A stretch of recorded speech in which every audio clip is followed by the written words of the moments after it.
Wake up, gamers, cause you're listening to Big Think Dimension with KZ Excellent, I'm optimistic about things. Dan and Bob Video Games, You see that mountain? You can fuck another man on that mountain. and Mr. Feel I'm outside your door. here on GigaBoots. Hey, Bob. What's up?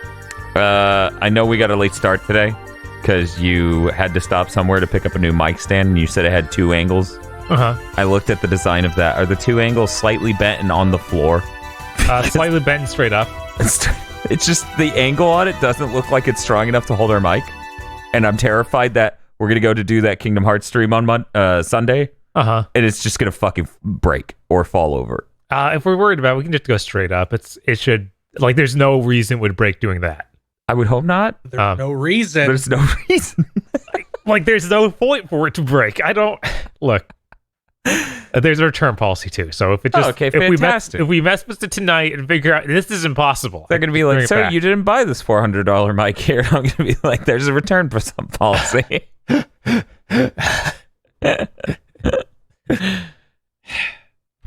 You know what else there wasn't a reason for, Bob? What's that? The power going out 4 minutes into the Kingdom Hearts 3 stream. No, that was pretty unreal. What? I'm gonna need a video of that. You're gonna need to send to me to put into the supercut. Oh yeah, I'm actually uploading it unlisted as a clickable link in the description of part 1 and putting it as part 0.9. Oh man, I didn't think about how the camera was still rolling because it's battery powered, so we would have that. Wait, no, we didn't have hit record on a fucking Yeah. live stream. Yeah, we did not record. That would have been insanity. Oh, damn. That would have been absolute madness if we did that. Like, Dan, you planned for this? I planned for everything. Takes off in rocket chair. Every Was your contingency. plan literal or metaphorical? Right now, or like the whole time? Traditionally. Usually. This is great because we're coming off the first stream, and this will come out after the second one. The second stream. Yes. You have some way to show Aggro that secret movie, right? Yes. Just make him deal with that. I was thinking if I'm thinking that most likely, since all the story stuff in the DLC is like a thing that we could do as a stream, you could just show him the secret movie then. Just put it all in a chunk. I mean, if nothing else, we can load up my save file that has that unlocked so we can watch it. Yeah, I figured we wanted to or subject you Aggro could to do that. Yeah, either or. We need him to know the full experience of Kingdom Hearts 3. I just remembered I didn't actually unlock that secret movie. Oh, I well, just there's a watched it on thing. Dan. It's called YouTube. Yes. We'll be able to show it to him. Yeah. I think Aggro's doing a fantastic job of remembering the proper nouns and connecting the dots. I thought you were going to say coping. At times, you can tell that's all he's doing. That's all he can do. Yeah, when he puts his head, when you cut to it and his head's down, that person who posted a screenshot of like, I guess the stream ended, and it's just Aggro's scalp stretched vertically up. Yeah, no, that was apparently the Twitch stream ended for them, and Twitch corrupted the bottom 3/4 of the screen, so it's just repeating his forehead the entire way down. He's like, yeah, that stream sure did end. I'm so excited for Sunday. Yes, I actually am, because I'm of the opinion that the back half of Kingdom Hearts 3 is better than the front half. I like the world more. Oh boy, is it. Yeah. Yeah. Oh yeah, I think so. He got little tastes of nightmares, like title card Kingdom Hearts 2.9. I feel like that might be the best part of the first half of Kingdom Hearts. Just that title card. Yes, that title card's amazing. Good. There's moments, but in the opening, like Especially if you play that blind and you go, why did they number it Kingdom Hearts Roman numeral 2.9? God, not actually into new content yet. It's not 3. Just the fact that it's a Roman numeral 2 and a Roman numeral 9. Just means it's really Kino. Yeah, that's correct. Yeah, that's what that means. Did any of you manage to play video games, or is it time for the pod lore? I played some video games. Ooh. Oh, I'd like to believe I played video games, but upon reflecting, no. I bought a really fucking badass light thing that hasn't shown up yet. Aggro described it as the pinky of God. This is accurate. I'm just imagining you walking up to Eric and being like, hey, and just flipping the light on. And he's like, ah! I did consider that a feature of us getting the battery so it could be battery operated of taking it to Eric's window and blasting in, scaring him into thinking it's daylight. It's like that episode of Seinfeld where the chicken restaurant moves in across the street and Kramer can't sleep. Because it has a giant orange chicken that's always on right in front of his windows. It also has lighting effects like strobe and thunder and spooky TV. Jesus Christ. No, it's an actually professional lighting kit because LEDs got affordable and high quality. The thing literally is bright enough where if you blast it in a window, it will pass for daylight because it is so fucking powerful. It's, I'm excited. I'm very excited. But Bob, I hear you played video games. Yeah, a little bit. I actually managed to finish Control. Oh, God, I'm jealous. Ooh. I wish I had done that before the Game of the Year podcast. That game is real good. Definitely go try it. It is just crazy. Yeah. It just is constant craziness. It goes places, it does things. Yes, and you keep unlocking new transformations for your gun and new powers that are pretty cool, like just being able to float around. It's a very interesting game, and there's actually still more to do in it. Like there's a bunch of side quests I need to go back and finish. I went ahead and bought the DLC because I was like, yeah, I want to know whatever they got planned. But other than that, I also been back on Devil May Cry 5. I got it on my PC on my solid state hard drive now. Oh, thank goodness. So it can load a lot faster, but it still there's still these tiny things like, okay, I got a blue orb. I need that to not take so long. If you could go ahead and just load up a JPEG of it for me, show me that and let me get out of it. Oh, it does the where it like pulls it up in front of you. Yeah, and that spins it, and you have to look at it for so long before mashing the circle button gets you out. No, we made this horrifying face. Look at it. Every time. Yes, every time. Yeah, but it's so nice to be able to go to the shop and not feel like it's going to take minutes. So that's nice. I really want to play more of that. Want to have this feature on the consoles. And we talked about those back buttons coming to the PS4 a few weeks ago, right? Yeah. Yeah. Yeah. Yes. Those are coming out very soon. Apparently they're waiting at the store I ordered them at, so I just need to go pick them up, and then I'm going to mess with that. Hopefully it works on the PC too. I want to try that, see if PS4 controller hooked to the PC you can use them. If not, I'll show them on the PS4 and probably do some Devil May Cry on there as well, see how they feel. So I'm really excited for that. That'll be hopefully something I remember to talk about next week, or have time to do this finally week. With those back buttons, you can finally S-rank the V levels. Yeah, you just can't. The V level is just so hard. The potential for you to put any button on there. Does anyone know if Vignon's getting this thing? I don't know if he needs more options. I'm going to need you and Vignon, Filet Mignon, tweeted all of us at every person on this podcast with whether or not you're interested in the PlayStation 4 back button attachment. Sony does a competition where they're like, tell us what interesting control schemes you would come up with our new back panel. Oh man, they're all bad, but yours is the worst. Yours is fantastical. Here you go. You somehow mapped the back button to holding forward on the analog stick? It seems almost remiss to send you a free version of this. Almost like giving a child a keyblade or a gun, but here you go. Why'd you match the square button to share? How did you make the back buttons control the character's left and right legs, and you have to tap them in rhythm to walk? Devil May Quap. Getting S ranks with V is just too hard, guys. I don't get it. I'm just imagining like a Devil May Cry version of Quap, but it's the troll, the Devil May Cry 5 troll, just hopping back and forth. But yeah, that's all I played. Oh, that's cool. I might get that thing. Yeah, I'll let you guys know how I it think is. there's, a game every now and then that pops up where you end up using the claw. Yes. Yeah, that does come up. Like Kingdom Hearts 3 has the Keyblade switching set to the D-pad. And I'd love if it was not that. Yeah, no, this would be great for that. I wonder if Resogun would let me set the right analog stick going right to one of them and the left analog or the right analog going. Oh wait, they set those to face buttons eventually. Awesome. Okay, yes, good. I can do this. I can use the There's back hope. pedal for shooting and Resoguns. That's great. Yeah, that's pretty You cool. can be the number one player again. No, I could if I gave a shit get in the top 10 again, but I will never be the best player in the world again. Cause oh boy.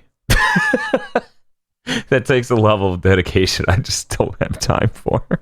Phil always plays video games. I'm sure he has 18. I know I don't have that many. Okay. First, I went back to Kingdom Hearts 3. I decided to clean up everything I hadn't done and get all the Keyblades and then go into New Game Plus on critical mode. So I did that, and Kingdom Hearts 3 is really good.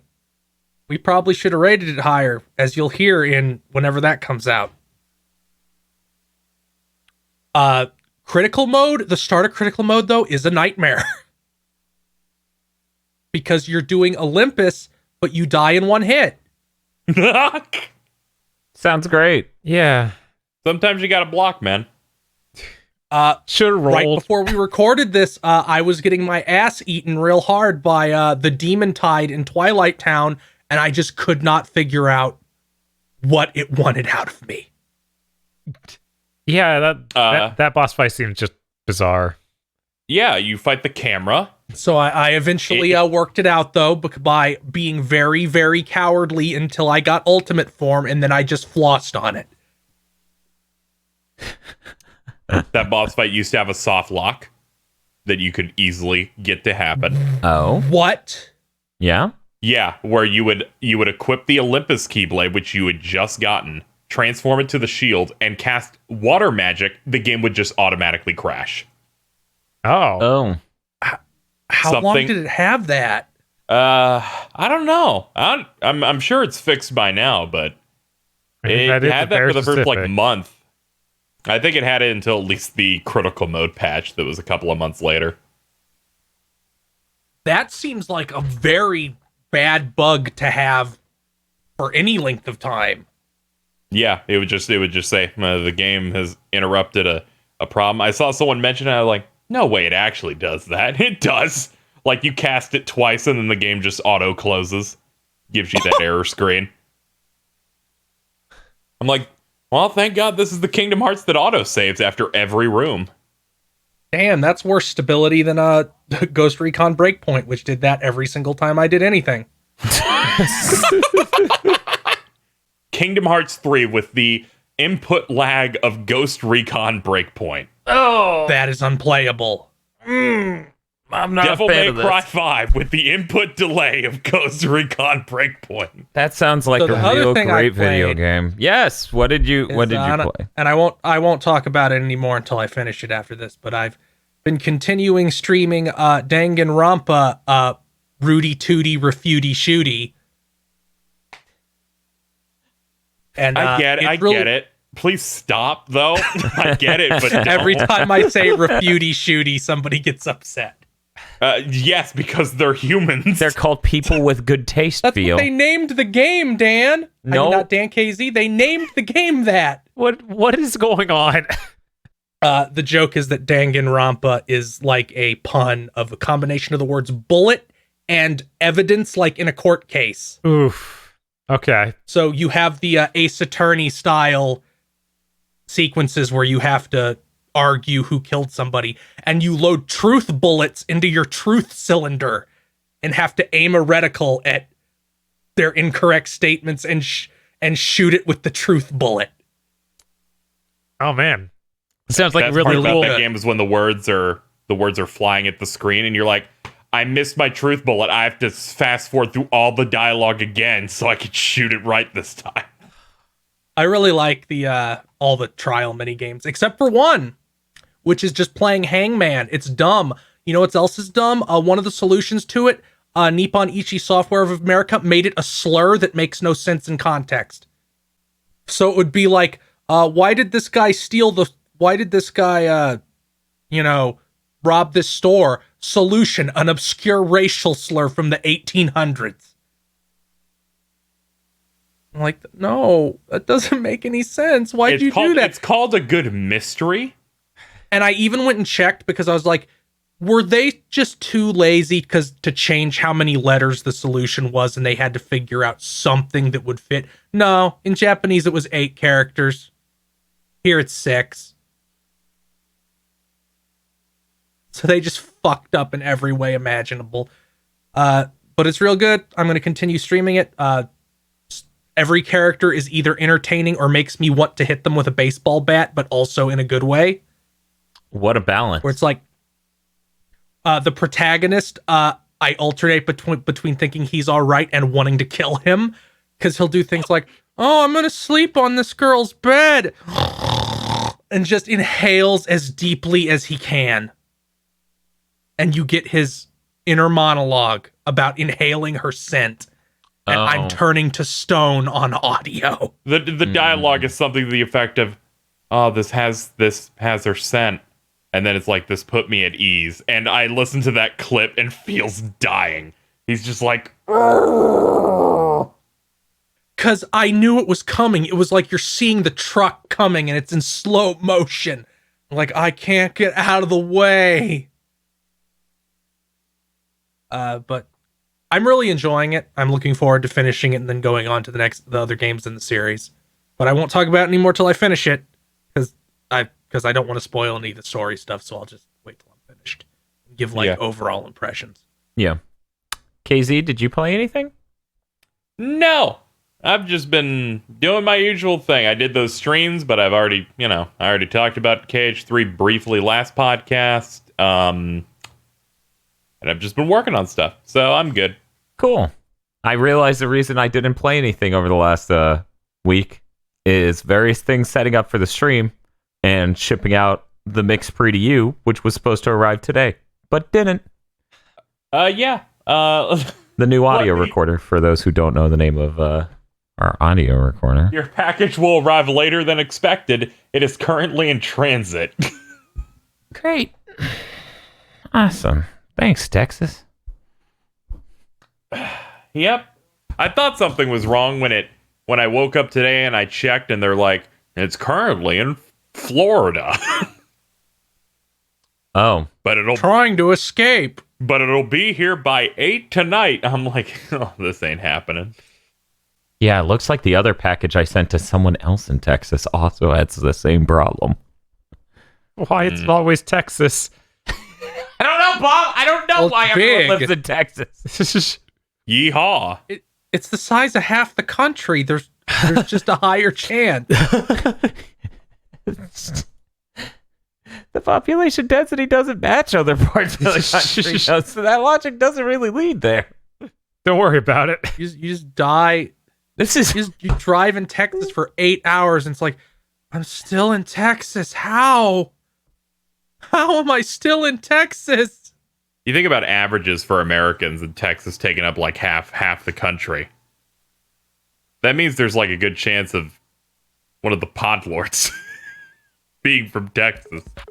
Oh, fuck, we forgot the podlords. Let the record state I've never forgotten the podlords. Not even once. See, I didn't even forget. I made the statement. It's just Joe Biden over here. Yes, I do often become scared when my phone rings and I don't know what it is. When you sent me that shit of him making a statement, then going, what the fuck is that? That's your phone, sir. Oh. Jesus Christ. In the middle of an interview. The Podlords for this episode of The Big Think Dimension are Danny Richardson, E. Lee Broyles, Dandy Cageford, Corey Brown, Dank Mormons, Red Blaze 27, Jucifer Frost, Ace Attorney, Suzu Shiro, Emperor Zero, Mitzi, Remind has mild blood - Kyrie's about to get her revenge. That's true. They removed the video to correct the ESRB because they're like, no, we're spoiling the blood. Also the alcohol. Yeah, there's alcohol usage. Moon Muse Entertainment Studio. Moon Muse. A Draco. The Problem with Frieza by The Skeptic Saiyan. I hate that one because it's like, you have a new patron, KZ, at $5, and it's that. I'm like, oh, great, another fucking pod lord. Rado, the top-level danger beast that's going to break Dan's legs, presumably because I brought up a Kami Ga Kill on the last podcast. And then when they were upset about that, I called them a top-level danger beast. I'm like, I remember that. That show's raw. All I know about a Kame Ga Kill is it has a clown that sexually assaults.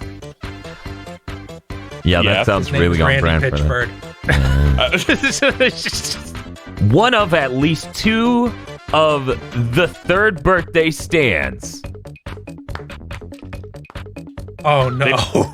They became stands when they figured out what the title meant. Got all my shades back from those dastardly birds. What the hell is this? Here's the first one.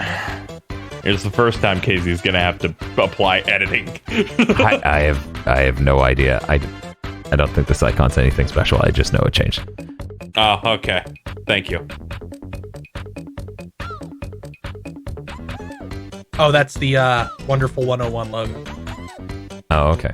WTF Spider-Man, unknown artwork, and Mr. I Like Bacon.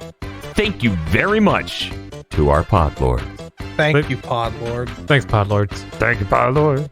Thank you, Podlords. Please come back soon, Gary Busey. Oh, it's fine. He's been immortalized by Bob. Oh, God. During that drawing try stream. him. This is great. Oh, yeah, Gary Bobsey. It's funny because when I go to show normies what was fucking drawn during that stream, I'm like, man, they're not going to get this Pokemon or Shadow the Hedgehog or any of these. Oh, Gary Busey. They probably know who Gary Busey is. Show them that way. So before we get into news, the Gary Busey talk reminded me I have to pitch something to Dan and Bob and Casey, Oh, no. or at least get their opinion on something. Oh, no, again. Does Walton Goggins look like a younger Gary Busey? I don't know who that is. Okay. He's an actor. He's currently doing a show for CBS, which is part of what prompted my tweet earlier of CBS is to TV shows as Sony is to movies. Yeah, you posted about the other TV show you found that has 2 seasons. Oh yeah, God Friended Me, where an atheist is made friends by God on Facebook and gives him people he has to save. What's up, Bob? Okay. Look. Do you want to watch it? Is that what you're... That forehead is so powerful. I don't think he looks like a young Gary Busey. I don't think he looks like Gary Busey at all. He is intimidating to look at. I'll give you that. Let me find an image of him smiling, which is where I feel like that the energy comes from. Can I feel talk like you they have into similar not energy. doing that? Now, just know I'm not editing a picture of Walter Goggins into this podcast. Walton Goggins. Walton Goggins with his nostalgia critic teeth. No! Didn't even think of that. I just think they have a very similar energy, and I can easily imagine him in 20 years looking basically exactly like Gary Busey. He reminds me of the... God, what is the name of the character? There's that one comedian / dance guy who plays a retro game enthusiast, went on Cinemassacre last year to talk about some movie. God, what is his name? Whatever, we're not going to worry about it. I'll just think about it in the background while I talk about the news. Bob has a lot of news. Oh, yeah, so much. Bob has the most important news. Actually, no, that's not true. I do. Oh, I have tech stuff. That's the most important. You could suck my ass that is because you're right. That is the most important news. I don't have to edit any of that part of the podcast. Man, there's a lot of news this week. There is, in fact. It's okay. I'll blow through mine pretty quick. So, Bob, Yep. Okay, what's up? Most important news. what you got, Bob? No, I was just laughing at every time someone says, "I'll blow through this real quick." Yeah, I it know just- the joke I made. Okay. What is your news? Oh, what is my news? I see. Blow through it real quick, Bob. So they actually officially announced Devil May Cry 3 Switch port has the style switching you saw in Devil May Cry 4 and later. And other games. So that's really cool. And there's still 2 more things to be revealed. So very excited. I went to Twitter to talk about how amazing I think it is to get a version of this game where it has that feature, which has been patched to the PC version, but the PC version is bad and has crashing issues. Yeah, on a good day. not the anniversary thing. Yeah. The original Devil May Cry 3 PC. Which Right. they may have patched into the anniversary one by now as well, but I wasn't about to rebuy it on there. Because who knows if that's any more stable. I honestly don't. Right. So yeah, it's really great this is happening. I really hope they put that in the PS4 version at some point because I really want a PS5 version Yeah. with all that. Yeah, that would be great. It's probably still my favorite game ever.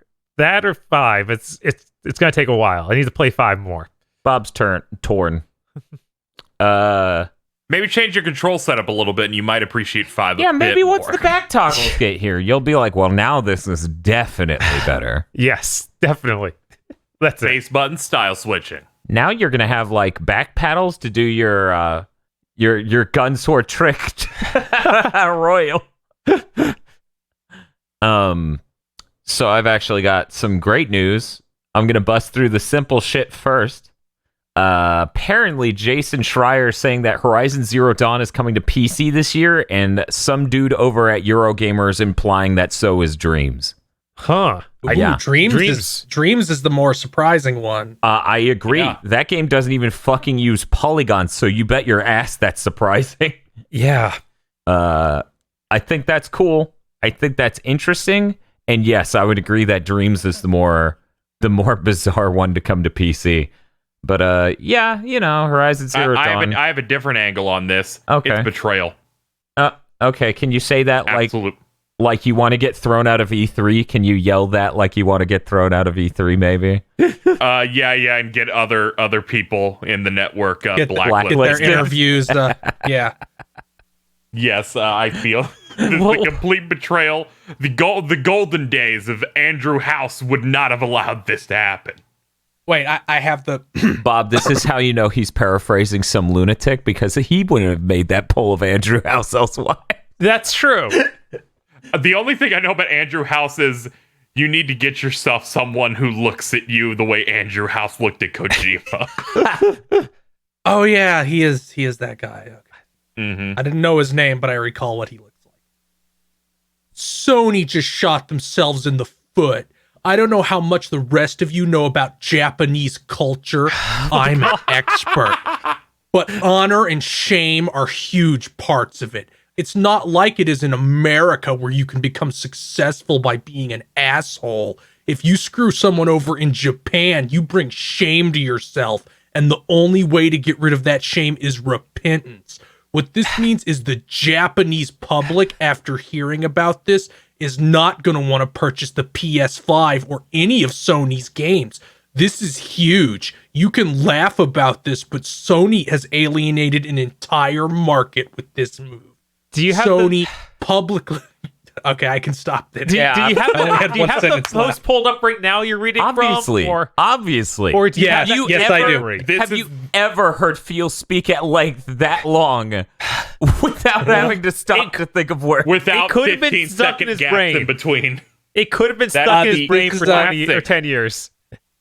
That is the classic Final Fantasy 13 copy pasta when they announced it for Xbox 360. Of course. Yes, Yeah. publicly apologize and cancel Final Fantasy 13 for 360 or kiss your business goodbye. This sounds like a dude doing a moral grandstand over Hungry Howie's lowering a large pizza from 50 pepperonis to 45. That's fucked up. That's value. That must have happened. Somebody's done that. I'm sure someone somewhere has done that to Hungry Howie's or Pizza Hut or someone. I assumed you knew someone who did that I because that did. seemed like such a strange pull. I'm in Florida. And we know you. It is. I understand. It seems incredibly likely that someone here would have done that. Yes. I'm just picturing the Waffle House is the anime club, but if they go to the Denny's, that's the video essay Denny's. This is way worse. The waitress is like, God damn, all these guys keep crossing their arms and I want to punch them so bad. No, all the waiters are the ones with their arms crossed. Oh, no. Oh, that's... Let me tell you the problem with the moons over my hammy. We're out. This is the best video essay ever. It gave me practical information. It was short. And the person who brought it to me is within punching range. Oh my god. This is nothing like a video essay. Thank God. Isn't that a little mean? No, Yeah. it's fantastic. I'm overjoyed. What are you talking about? But yeah, no, like Horizon Zero Dawn. It sold 10 million copies. It came out 3 years ago. They're obviously making a sequel for the PS5. So this makes sense in a lot of ways. And honestly, with these two next-gen consoles and the solid-state drives being an intrinsic part of what makes games on them amazing when you design them from the ground up to take advantage of that, I think it's going to be a little hard to port games from the PS5 for a little while. But, you know, some people solve that problem, Bob. You know how? How's that, Dan? They don't design from the ground up for the Xbox Series X, as Microsoft is telling us they have not done. So what they're doing with their next-gen catalog, they announced right after we recorded last week's Big Think, and everyone was like, please tell me it's on this Big Think. And I'm like, no, it's going to be the next one. Just wait. There are no exclusives for the Xbox Series X for 1 to 2 years. The way this works is year one is PC, Xbox One, and Xbox Series X games. All their first party output's going to be on all three. Oh my god. And then year two, all their first party output's going to be on PC or Xbox Series X, if not also on Xbox One.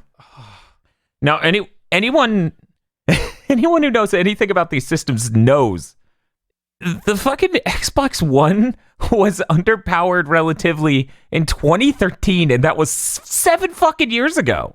So we're talking about 9 bravery. years? 9 The years! theme is bravery beyond all KZ, logic. KZ. Okay. To figure out if KZ is true, Dan and Bob have to tie break this. Okay. Does bravery reaching a certain point just become suicidal ideation? I feel like that's kind of the heart of bravery. Yeah. It's called dying on a hill. It's very brave. You see it on Twitter every day. Right? It's like, it doesn't have to be smart to be brave. You are so right. Man, so I have a few thoughts about this. Obviously, as someone who's been through at least 4 console launches, yeah, this upcoming one is going to be my 4th console launch, being a relative early adopter, either via proxy or what have you. Exclusive games are the way to make your new console shine and a way to warrant buying the new console. Like, No, they don't matter. They're always bad. Look at Knack. yeah, that's totally the case. Every exclusive is knack tier. Please ignore Smash Brothers Ultimate. That is not an exclusive for the Switch. There's no reason to believe that would entice someone to buy a new console. Yeah, the first year of the console launch titles don't matter. I mean, look at None Mario of them Odyssey and Legend of Zelda Breath of the Wild. Trash. Also, like, None of those moved units. No, not even once. I'm a huge proponent of Sony's first party offerings during the first 6 months of the PS4. I think Resogun and Infamous Second Son were some of my favorite games of this gen. And if even if they weren't incredible, they look absolutely stunning. They convince you that new box is capable so much more than what you're seeing from third party offerings. You know, if anyone can remember the games that were cross-gen at the launch of the PS4, they were not exactly... Call of Duty Ghost was raw. Wait, what was? Call of Duty Ghost. Oh, man. Yeah, it was pretty undercooked. You're right. And I've seen a lot of takes on this. I'm going to tackle my favorite one. The Xbox Series X not having explicit exclusives is pro-consumer. Guys, making the future of your catalog of games completely lacking in ambition is not pro-consumer. That is Well, you just... see, exclusives are anti-consumer, so none at all is pro-consumer. Instead of nothing. I'm pretty sure the only anti-consumer part of exclusives is when you buy exclusives from third parties that could put it on multiple different platforms. Like, you're paying them to not release a thing on other platforms. That's the only thing that can remotely get painted as that. Because, oh boy, it's nuts to sit there and say it's pro-consumer. Because at the end of the day, this isn't about you. Like, I need people to realize this isn't about you. This is about the fact that multiple things happened here. One, they did not line up game development that is exclusive to this new system 3 or 4 years ago, because their output 3 or 4 years ago was rock fucking bottom. Two, they're more concerned about selling more copies of their own game than selling a box. Which, three, that sounds like a perfectly solid strategy if you don't think about it. If you don't think about it, them being available on PC and Xbox One and Xbox Series X sounds like a good strategy until you realize that Halo Infinite has to operate on a 7-year-old console. And for Microsoft's own finances, it means that fewer people are incentivized to get the new box, which means fewer third-party sales, which means lost revenue. So every single person who said the sentence, they don't make money on hardware, is an idiot, because yes, they do. The money they make is the 30% of every game sale on their platform. That is the money they make on hardware. If people don't buy the hardware, they don't buy things on that ecosystem. Yeah, I mean, it just makes third parties less inclined to even support it because it shows that Microsoft isn't committed. Yeah, Microsoft's ready to bail on their own system when they have their what's the phrase? They have 1 foot halfway in the pool, you know? They're just dipping their toe in. Like, they didn't take the leap. Why would third parties? This is the only console in the history, man, as far as I have been able to research and remember. Including Stadia. That does not have a single exclusive game for it. Now, will they buy a small indie exclusive? Maybe. I can't imagine them doing that and not being like, put it on an Xbox One. Right. And that's the thing. Like, they're putting Cuphead out on Switch. You know? Like, they just want to make sales on games, which I get why you would want to do that. Like, obviously Sony wants to do that too, which is why they're selling their older games on systems. But Sony is developing exclusives from the ground up for the PS5, which are probably going to make the Xbox Series X, which has more powerful hardware, look like a total chump. You know, kind of like how Sony's first-party offerings this gen have looked so fucking stellar compared to everything Microsoft's put out. You know? Like, God of War looks absolutely fucking staggering. So, like, I don't know what my incentive is to buy an Xbox Series X other than I need to do latency tests on it because people will watch that, and I'm interested too. Yeah, it's a really weird situation. We were talking about, like, how it would feel to not have upgraded for a year, and then you get it, and it's like, I don't have anything new to play. Right. Like, you've like, already played those games just bad. Yeah, we were talking about, like, normally when someone makes the jump to a new console, they get to play these new games that they couldn't play on their old system. But we're talking about 1 to 2 years into this thing's life, you'll make the leap, and there were no games developed for it. Like, you've already played those games, but bad, on your Xbox One. Or maybe those games, but better, or slightly worse on your PC. It's so bizarre. And also, I love every person who's like, well, Microsoft's doing the Game Pass thing. No one else is doing that. I'm like, Sony, if you could advertise your fucking services so I can stop telling people PlayStation Now exists, Never. that would be fucking swell. Well, then the argument will become PlayStation Now isn't as good because it's not a suicidal gambit to try to create value at a huge cost. Yeah, that's gonna be the argument. It's gonna be people who are like, well, I want to play my games on launch day for so much a month, and it's like, well, yeah, okay, PlayStation Now doesn't have that. PlayStation Now has a decent sized catalog, but it doesn't have the latest game from Sony on it. At least I don't think it has Death Stranding. It does not. Yeah, I think the newest big Sony thing it has is God of War. That's so that would have been 20. No, that's 2018. Yeah. 2018. Okay. But yeah, this is a bad strategy. It is not a smart plan. Will it work? No. It'll No, work to some extent because some people are really stuck in brands. You know, like that person Phil was directly quoting earlier. There are some people they're who are buying an Xbox. deeply fanatical who care immensely about a brand despite it meaning nothing. They're going to be like, well, I've owned a 360 since I was 4 because that's when it came out. That's how old I was. Yeah. And now I'm getting an Xbox Series X. That's a thing.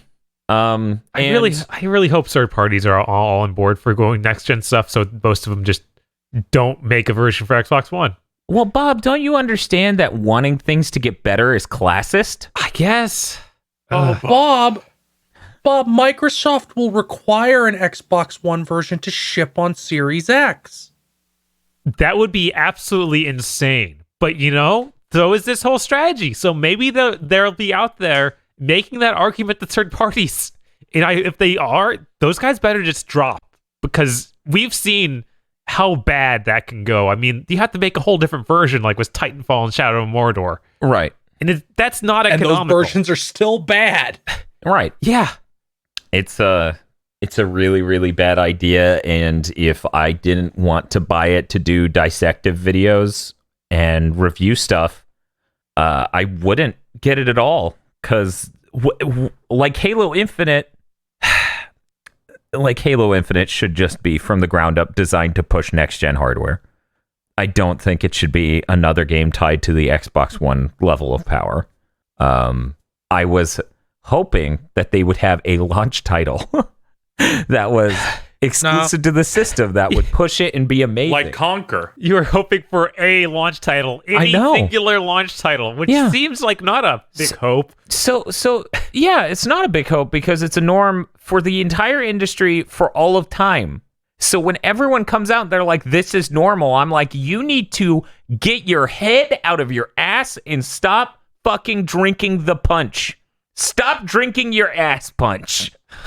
I am so looking forward to their big E3 conference or whatever their big conference push is going to be, where they have to do the messaging of, well, this is the end of console generations. This is just an update.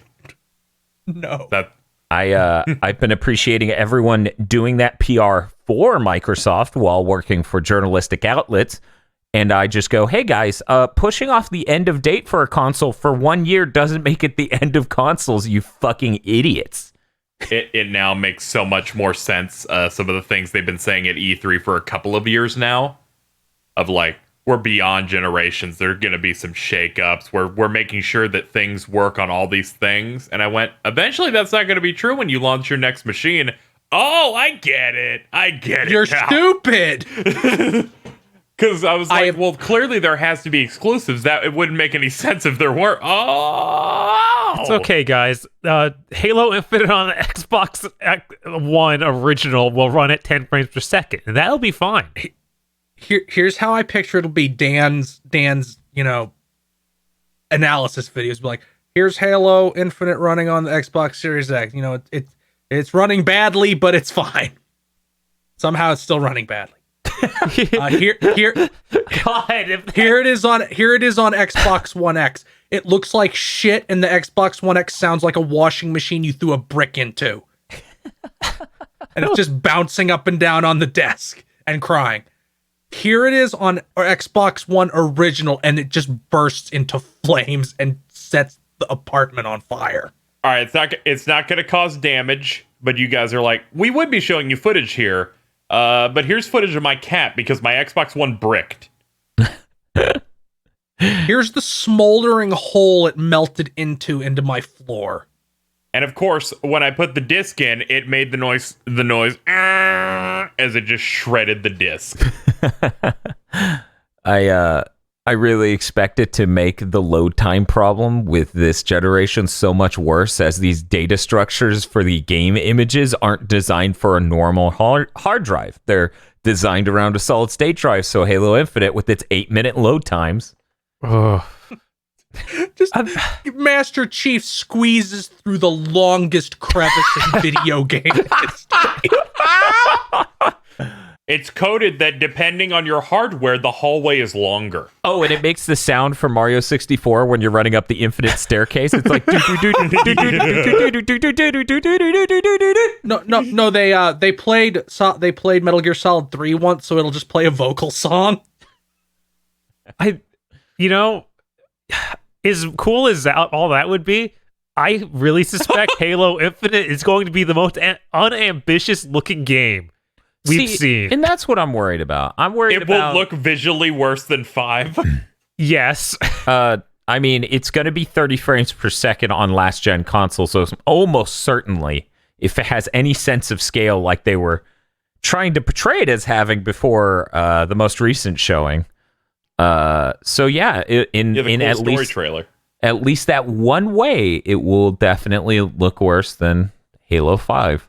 Halo 5 was only able to achieve that 60 frame per second thing because it had a much more narrow level design compared to older Halo games. A much more scripted game. 343 Halo's games give me a fucking ulcer. We're gonna move on. Yeah, God. Sony skipping E3 because they're cowards who don't want to be doxxed or something. Boo. Fucking cowards. Hey, it's a real risk. Yeah, actually it is. Why is it shouldn't be, but it is. That's insane. E3 had enough problems with the, diminishing returns and whatnot over the years. The thought that they then released the private information of everyone who went not one but 2 different years is nuts. So Sony skipping E3, I can't even say they're wrong for that. Obviously, the PS5 reveal event is gonna happen, and it's not gonna be E3. So I don't think this is gonna be a major messaging problem if they skip E3. There are plenty of other conventions that won't dox them. Yeah, it hurts. Like, it's nice to have everything like in 1 week and be amazing. Now it's like we're going to get something from Microsoft and Nintendo that week, but who knows with Sony? Like this whole last year was just bad for Sony, and I'm sure they'll do something, but I don't know if they'll do something on the scale that this would usually offer. I think the PS5 is a motivation to do things on that scale. Yeah, there's got to be something. I think they'll finally come back to Tokyo Game Show because they said that they're going to attend like hundreds of consumer events, but I'm like. But are any of those going to be like a good presence? I mean, they might set up a video thing for, like, say, a PAX, so they can have a giant PAX panel that impresses. Right. They could do that for. I mean, they've done that before for the. What happens in Cologne, Germany? Gamescom. Gamescom. Yeah. They could do that for Gamescom. They've done it before. They have. So that's incredibly likely because Gamescom is pretty close to when the consoles launch. Yeah, I think my fear more comes from this statement of going to hundreds of consumer events. I'm like, so you're just gonna have a presence and not necessarily a big showing. I mean, Sony's gonna have in GameStop. yeah, I'm sure hundreds of consumer events. I listen to a variety of gaming podcasts that games media do, and they're like, what if they just do PAX? And before with PSVR, they did Sony trucks where you go to these sets of cities to like go and play a PS5 on a truck, and I feel like that'll get their message there. And I'm like, oh no. You have your head up here. You're in a fucking weird journalist bubble and you don't understand normal people.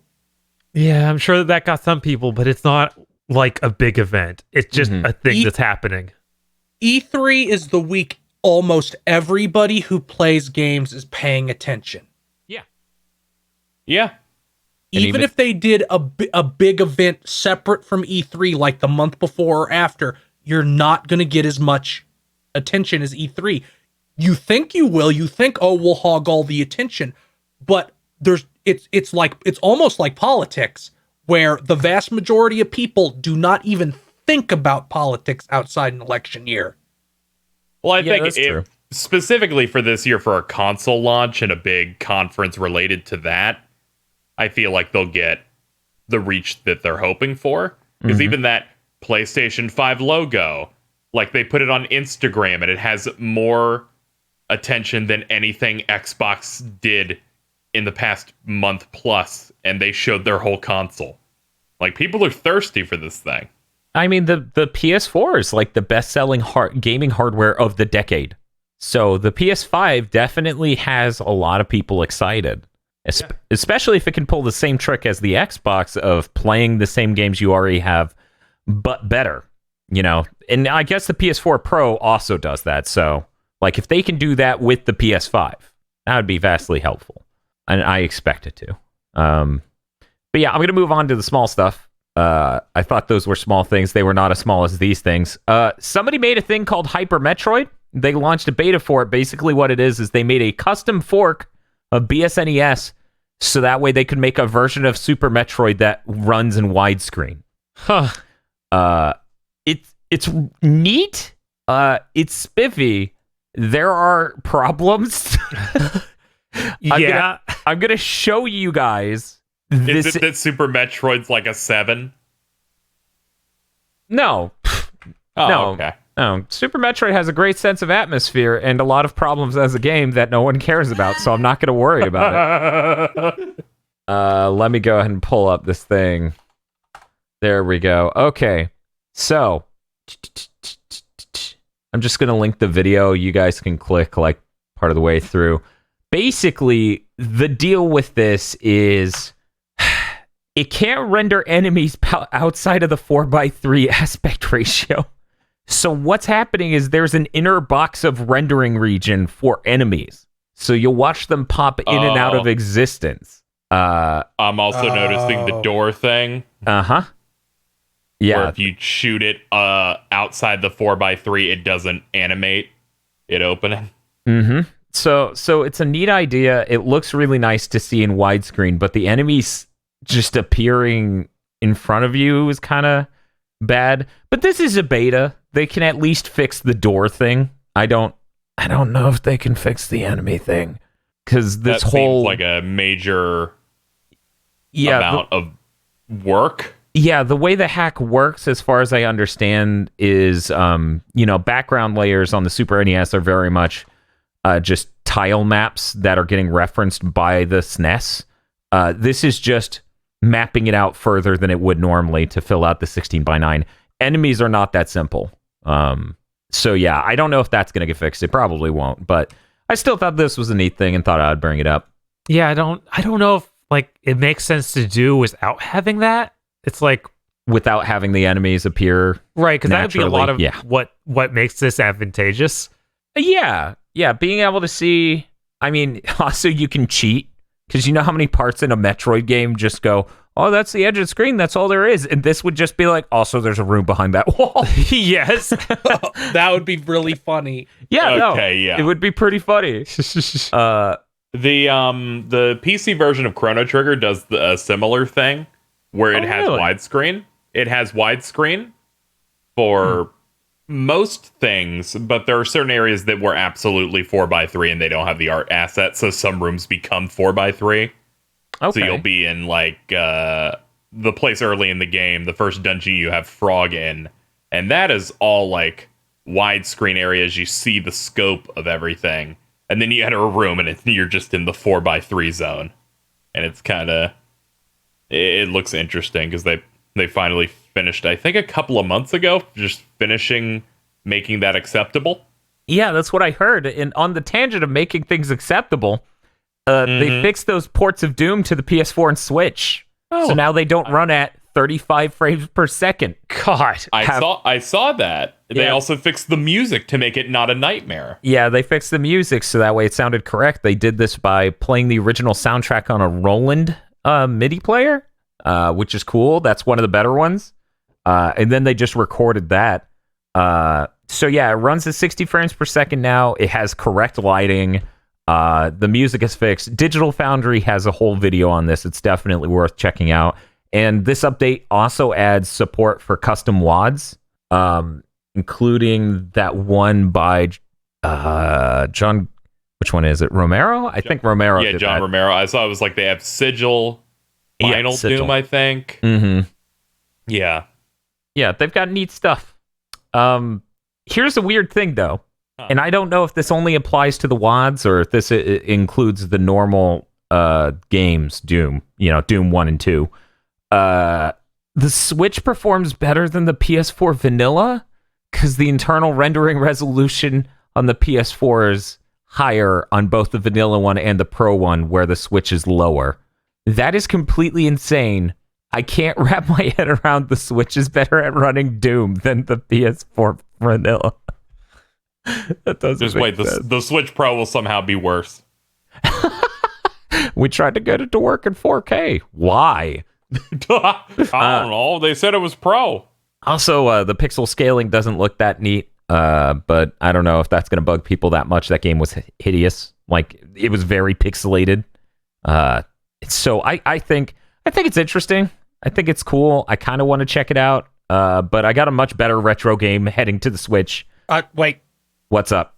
While we're talking about fixing shit that was fucked up. Okay.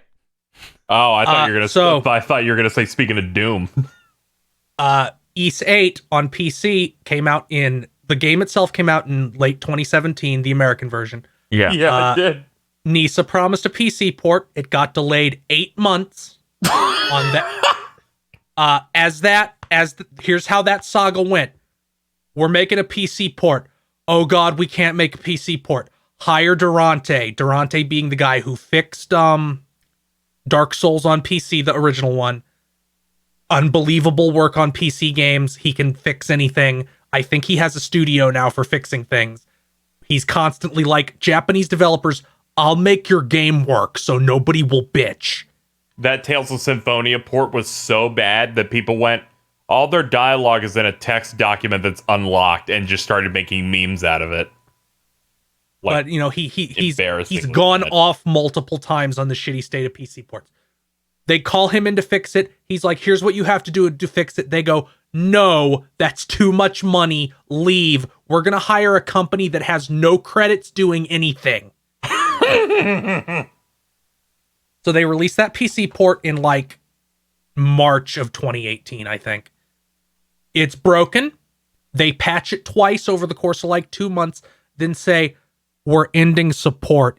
And like the top thing on the Steam forums is, if you buy this and something doesn't work, refund it. We are not fixing anything else from this point. Then today at PAX, Nisa does a panel. Durante comes back out. And he's like, I fixed every single thing. Also, there's a free 8 HD resolution pack, and I hacked in local co-op. This is out today. Didn't it say it can also do like 200 frames per second or Yes, it something? can run at 200 frames per Yes. second and the animation properly run What at is he, a that. wizard? Yes. Yes! He is a wizard. This is why we keep recommending him for black magic. The dude's incredible. So I'm actually going to buy it on PC because of him. No, I don't think, other than No Man's Sky, I don't think any game has gotten more work done on it post-release. They had to... I don't know. this is a- Final Fantasy 15 got a lot of good work. None of it was good, but Final Fantasy 14 got a lot of good work done. okay, yeah. that Oh, yeah. did. Yeah, that's probably the most, considering they remade That's the called entire- necromancy. Oh, man. But yeah, I was never going to buy that port, and now I'm like, well, now I have a reason. It is really good. All of these are Also, really good things. I'll just knock out the other piece of news from that presentation. Trails of Cold Steel 3 will come out on PC on March 23rd. Cool. All they had. Very There's cool. a lot of room in there now. Yeah, my friend Sarlene is actually at PAX South in the middle of like all that, so that's cool. I am serious when I say I'm probably gonna buy the PC version now. Yeah, I'm considering buying it. It's on sale right now. Hot damn! How much? Looking it 30. up.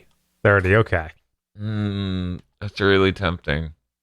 But going back to the segue before the segue.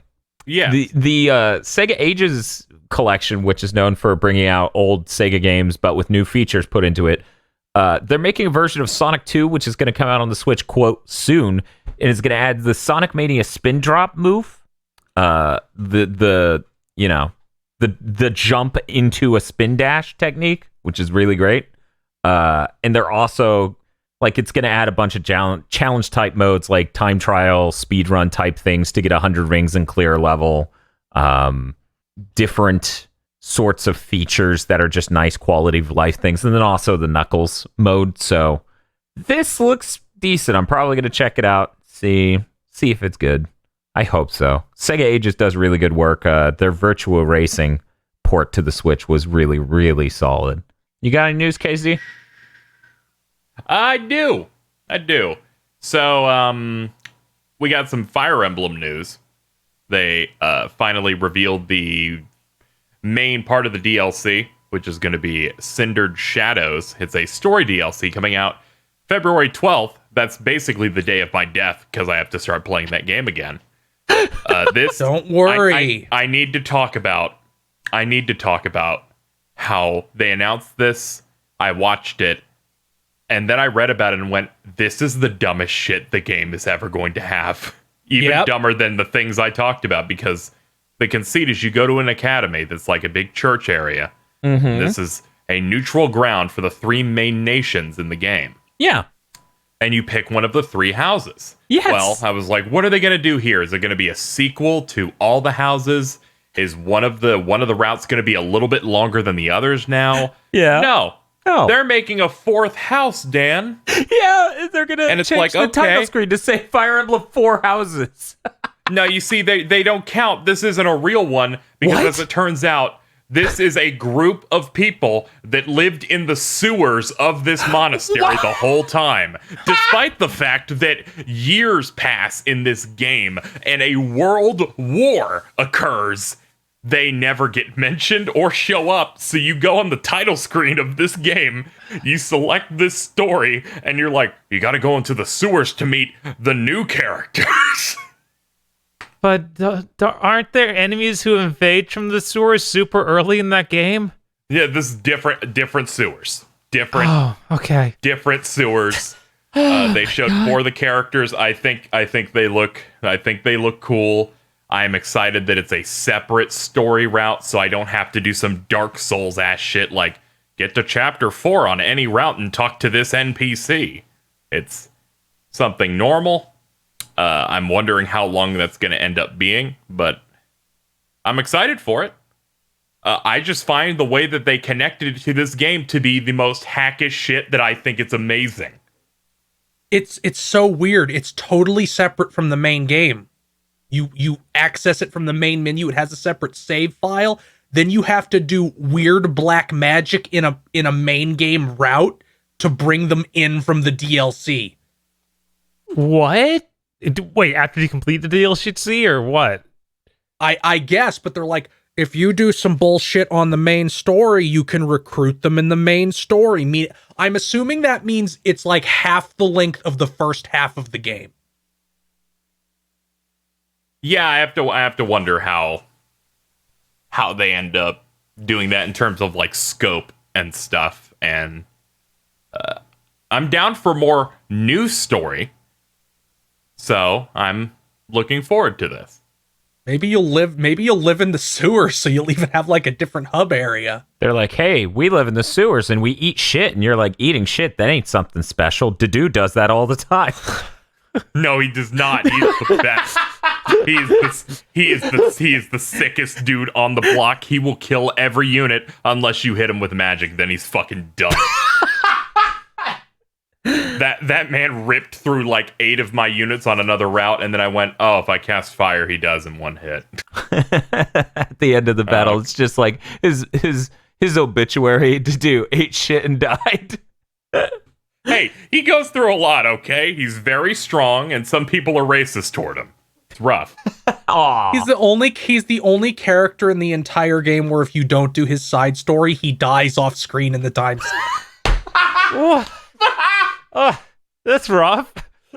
I did that side quest, and it made things feel even better. But that's it for the Fire Emblem DLC news. Yeah, that's all the Fire Emblem news.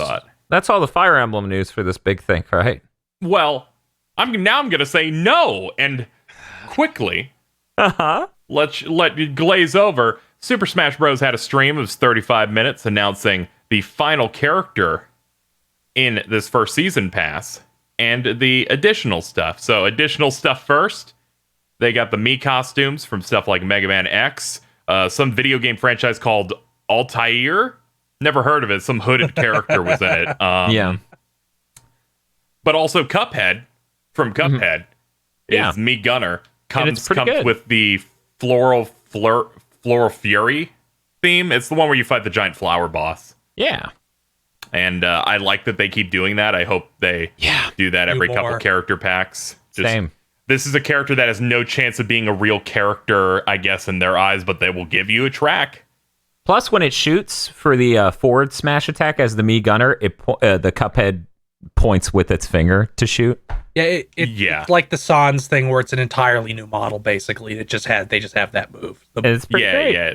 They put extra effort in there, so I was really excited about that. That launches January 28th alongside the final fighter, which is Byleth from Fire Emblem Three Houses. Hey, Bob. I didn't want to write this way. I'm just gonna read some names, okay? Okay. Joker from Persona, Hero from countless Dragon Quest games, Banjo and Kazooie, Terry Bogard, Byleth.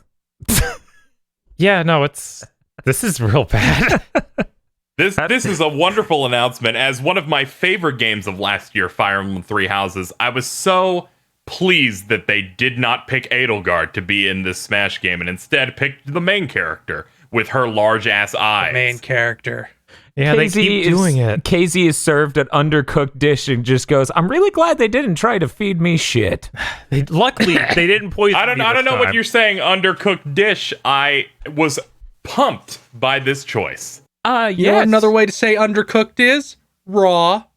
Yes. I'm really glad that you two consider this up to par for the fighter pass so far, which has been legendary. Oh no, I absolutely don't. I don't think it's on the same level of hype, but I don't think it's a bad pick. I mostly do because Fire Emblem's overrepresented in Smash. Like I like to think of Smash as a fun little like celebration of countless different franchises. Like people are doing the numbers, and it's like the only series that has anywhere near as many characters as Fire Emblem is like Mario.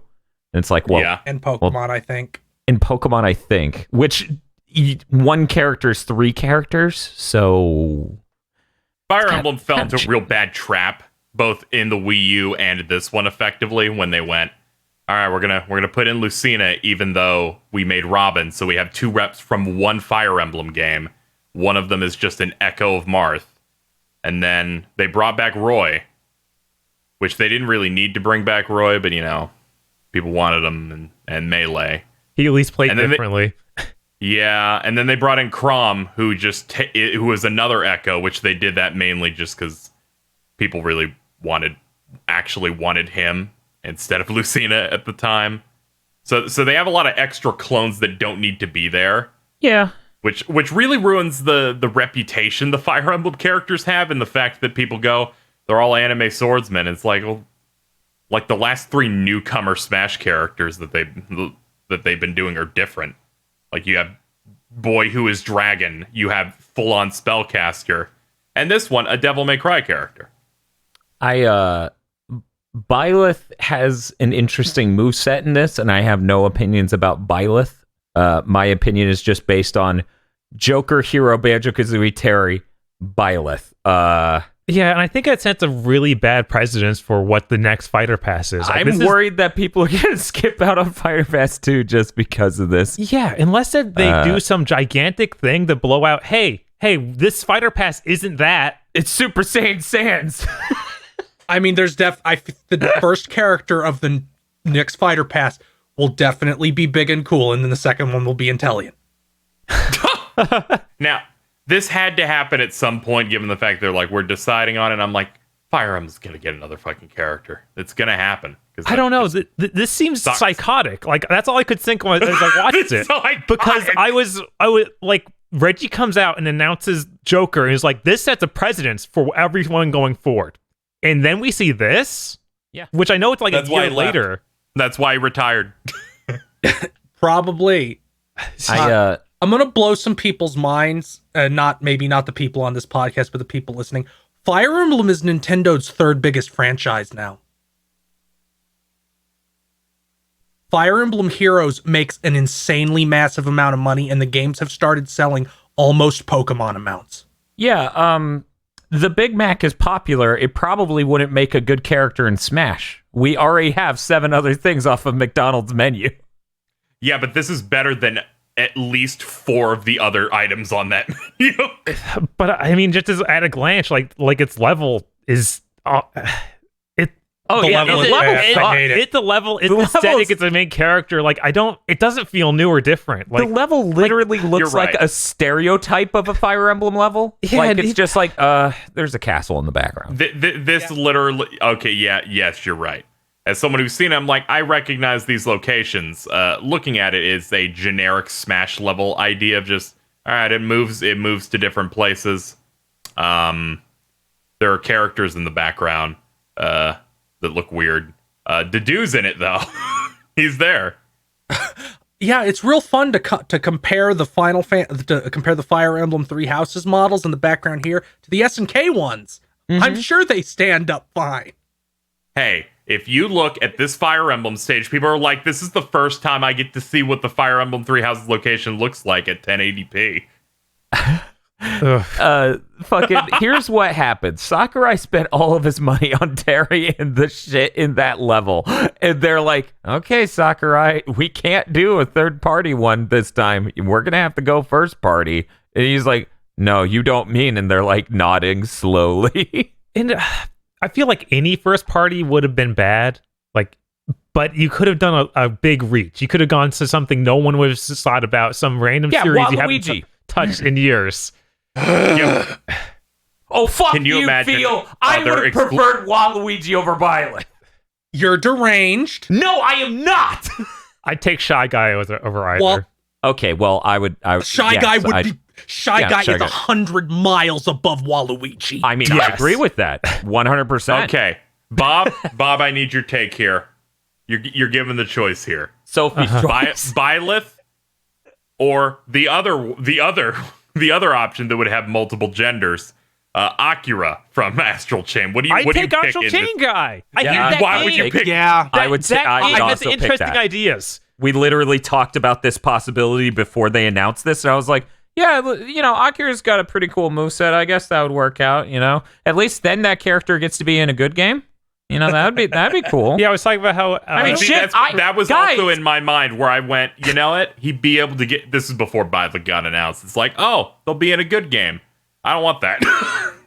No. Here's the thing: I play a Shulk, so I fully understand the concept of taking a character from a game and then translating them into a great game. Right? Like Akira's design, like not amazing, 1 billion times better than Byleth. What are you talking about? Female Byleth looks great. Her eyes are so huge. No Byleth looks great. No character in that Fire Emblem looks good. That Fire Emblem has the worst character design in the franchise. What are you talking about? They look fine. We should have just gotten, Tokyo Mirage Sessions just came out on Switch today. We should have gotten some character in that. They were all better. They had cool designs. They had really neat visual designs. Oh yeah, we could get the one that's their whole theme is being a common rider. I have no problem with that. Naga Rider in Indivisible is fucking raw. KZ, he only has a problem with it when it's beating on his door with a flash drive. Oh no. Whoa. I got this flash drive from a Boston market with good subs in it. But I'm like, hey, well, good subs, that's fine. But have you thought about great subs? Because the chicken tender sub at Publix is on sale right now. I'm talking about the fucking chicken tender sub. Okay, I need to get that. To close out my personal thoughts, I think the pick is enjoyable as I enjoyed the game. I'd be with you guys if it was a sword user. I'd be with you guys if the down B was a counter. Even if it had all this stuff, if the down B countered, I'd be against it. Oh, the down B doesn't counter? Fucking, what's the point of her? The down B is a heavy charge slamming axe attack that Does she not, kills does Violet things not at have 40%. Does it not have the rewind in any way? No. Instead, you have four of the. You have the sword that you have in the main game, and you have the signature weapon of the other three houses. So, you Bob, have their specific thing. Bob, Yeah. you were going to say something? Express yourself? Or? Yeah, I was. Yeah. That part in the trailer, like, he gets owned when he first goes to the realm of Super Smash Brothers. Yes. And then he gets sent back out and is like, oh, you're not just a sword wielder. It's like, that's not the problem. There can be a good sword wielder. The problem is you have 100 Fire Emblem characters, and his main A buttons are sword wield moves. So you're not even not being a sword wield character. So I don't know what the deal is. Yeah, I mean, part of the reason why I liked Robin so much is she was original, and then the shoeless dragon showed up, and I was like, time to roll back that statement. Yeah, that dragon is also almost not even different than other Fire Emblem characters. Like, he has a couple dragon-oriented moves. That's it. Like, his normal A attacks are mostly just typical things. I don't know about that. I feel like You're dragon's way pretty different. It's just I don't like the dragon at all. like he has the long drill thrusts and the and the weird projectile that stuns you, and then the hand bites you. Then Yeah, he's a lot of like that stuff. Byleth, I think it's like directional based on your attacks. So it like throws out different things depending on the direction you're holding, and the sword's a whip. Yeah, I noticed the Ivy sword. Right. I didn't know that was in that game. That's pretty cool. Yeah, that's the main weapon. But yeah, that part in the trailer with them being owned and going back really gave me hope for, oh no, maybe they're not doing it. Maybe it's anything else. Because me and Agro were both on the same page of like, this can't be real. Why would they give a title card for a character like that? Could you imagine? If this was a free pack-in with what? real game, with the real character for the final character, this would make perfect sense. I mean, if Byleth was a free Bob? character You're for right. Season Pass You're 2, right. that would... yeah, The like freaking nobody's gonna complain about the Piranha Plant. He was a free character, and it's kind A lot of people complained about So the many Piranha people Plant. were angry about it. They're like, Smash Bros is ruined now. They took away Geno for Piranha Plant. yeah, That's our equivalent scale, right? Any character anybody doesn't like will be called a wasted slot no matter what. It's so bad now because that Piranha Plant shit was everywhere. People going, Sakurai's given up. He's disrespecting all these characters, like run out of ideas. By the way, Bob, that Twitter video you liked or retweeted, that was, I've composited all of the Smash character reveals next to each other, filming these people at the Nintendo thing in New York. Yes. That gave me terminal depression. Now, Dan, How that went for the funny Byleth. thing about it? Huh. The audience explodes when Cuphead appears. Of course. Oh, I'm sure. It becomes the same. It becomes exactly what Dude, you'd expect for all. That's of how those. I was when Yeah. Cuphead showed up. There's that smidgen of joy Yeah. that the That character Cuphead is can give supposed you to that, have. that Fire Emblem camp, Bob? Is that No, Fire Emblem can't. They've burnt every bridge they can with that series. Like, you can't keep putting these characters in. I mean, Like, I'm a Fire Emblem fan, and I'm just like, no, get out. that's the irony here. Like, I've played 0 Fire Emblems. Bob has played many more than me, and he's the one. And I think he's right. But I will say, I like them adding another Goku to fighters. I did appreciate the tweet that said base like fighters has less variance than all of the Fire Emblem characters in Smash, and I'm like, Yeah. that's kind of right for the base game. Somebody was like, Yeah, I would have At that agreed. I would have response. agreed at launch. somebody was like, because I was like, hey, please don't compare all these Gokus to Fire Emblem characters. Thank you. And they were like, "There's more variety in the Fire Emblem characters than there are in Smash." That's because at the end of your tweet you said all the Goku characters are more unique, and I'm like, no, they're fucking not. I just think it's really funny to frame it as that. I get more joy out of different Gokus than I do out of all these. I mean, I do, but apparently Xeon does not, and that may represent anyone else. I don't know who, but Ultra Instinct Goku's coming to fighters, and I feel like that's a win for me. Look, they can't put any single female character in this game, so they have to put more Gokus. I'm sorry. Look, Bob, if they put a female character into fucking fighters, the tendrils of Toriyama would eventually find her, and then the match would end with her cooking the other person food. Oh, man, that's rough. That's why Android 21 is in. She eats. God fucking, okay, come on. No, see, Android 21 is a focus for Toriyama's many fetishes, so that's why they're and yours. Fine. You own the figure. That's true. I do. I'm considering buying the statue to go with it. Oh, fucking God, we have to move on. Either way, Ultra Instinct Goku's come to fighters. That's great. Fighter Pass 2 was announced. It has 6 slots. Oh yeah, for Smash. Yeah, 6 slots. Yes. I just don't understand how they can't have shown us anything for those. Oh, I'm sure.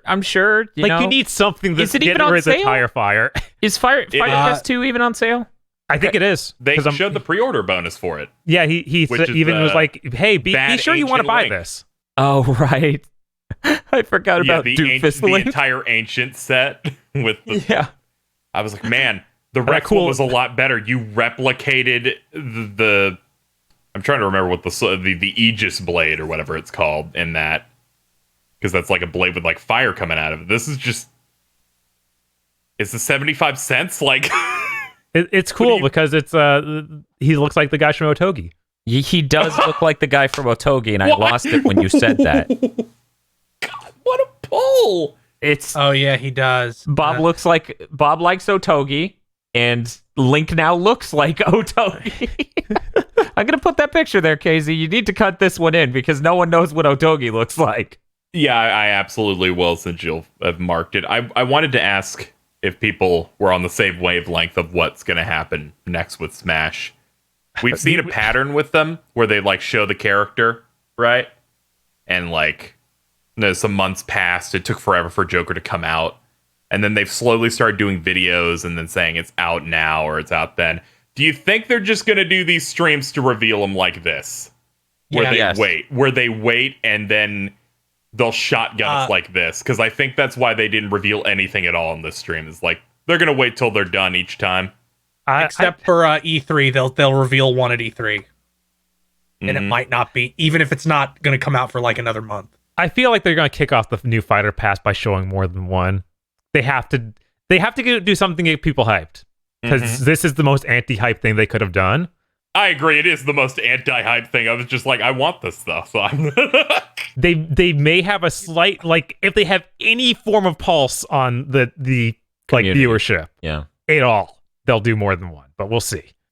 Yeah, they'll show Intellion and Cinderace. I won't even buy the pass.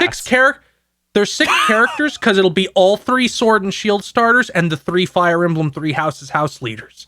This is how. Phil is insane. He makes a tweet when he wakes up and sees what happened to Smash. And he goes, I didn't want it to be like this. 2 tweets later, I didn't want to be right like this. 2 tweets later, all right, the 3 time skip lords from Fire Emblem 3 Houses will be in the second Fighter's Pass. It's like he's just a cycle of hell. Yeah, no, as soon as they did this, it like opens up the Fighter Pass to be a joke. Like, it can literally be nothing but complete trash pulls. We might get an Echo Fighter for the dragon. I don't think there's anybody who. Oh, I don't know, man. Put Tiki in. Yeah, just throw another different kind of dragon. It doesn't matter.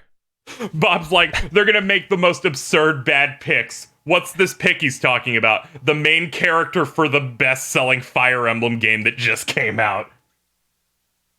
Yeah, it is like. It's the most logically bad thing ever.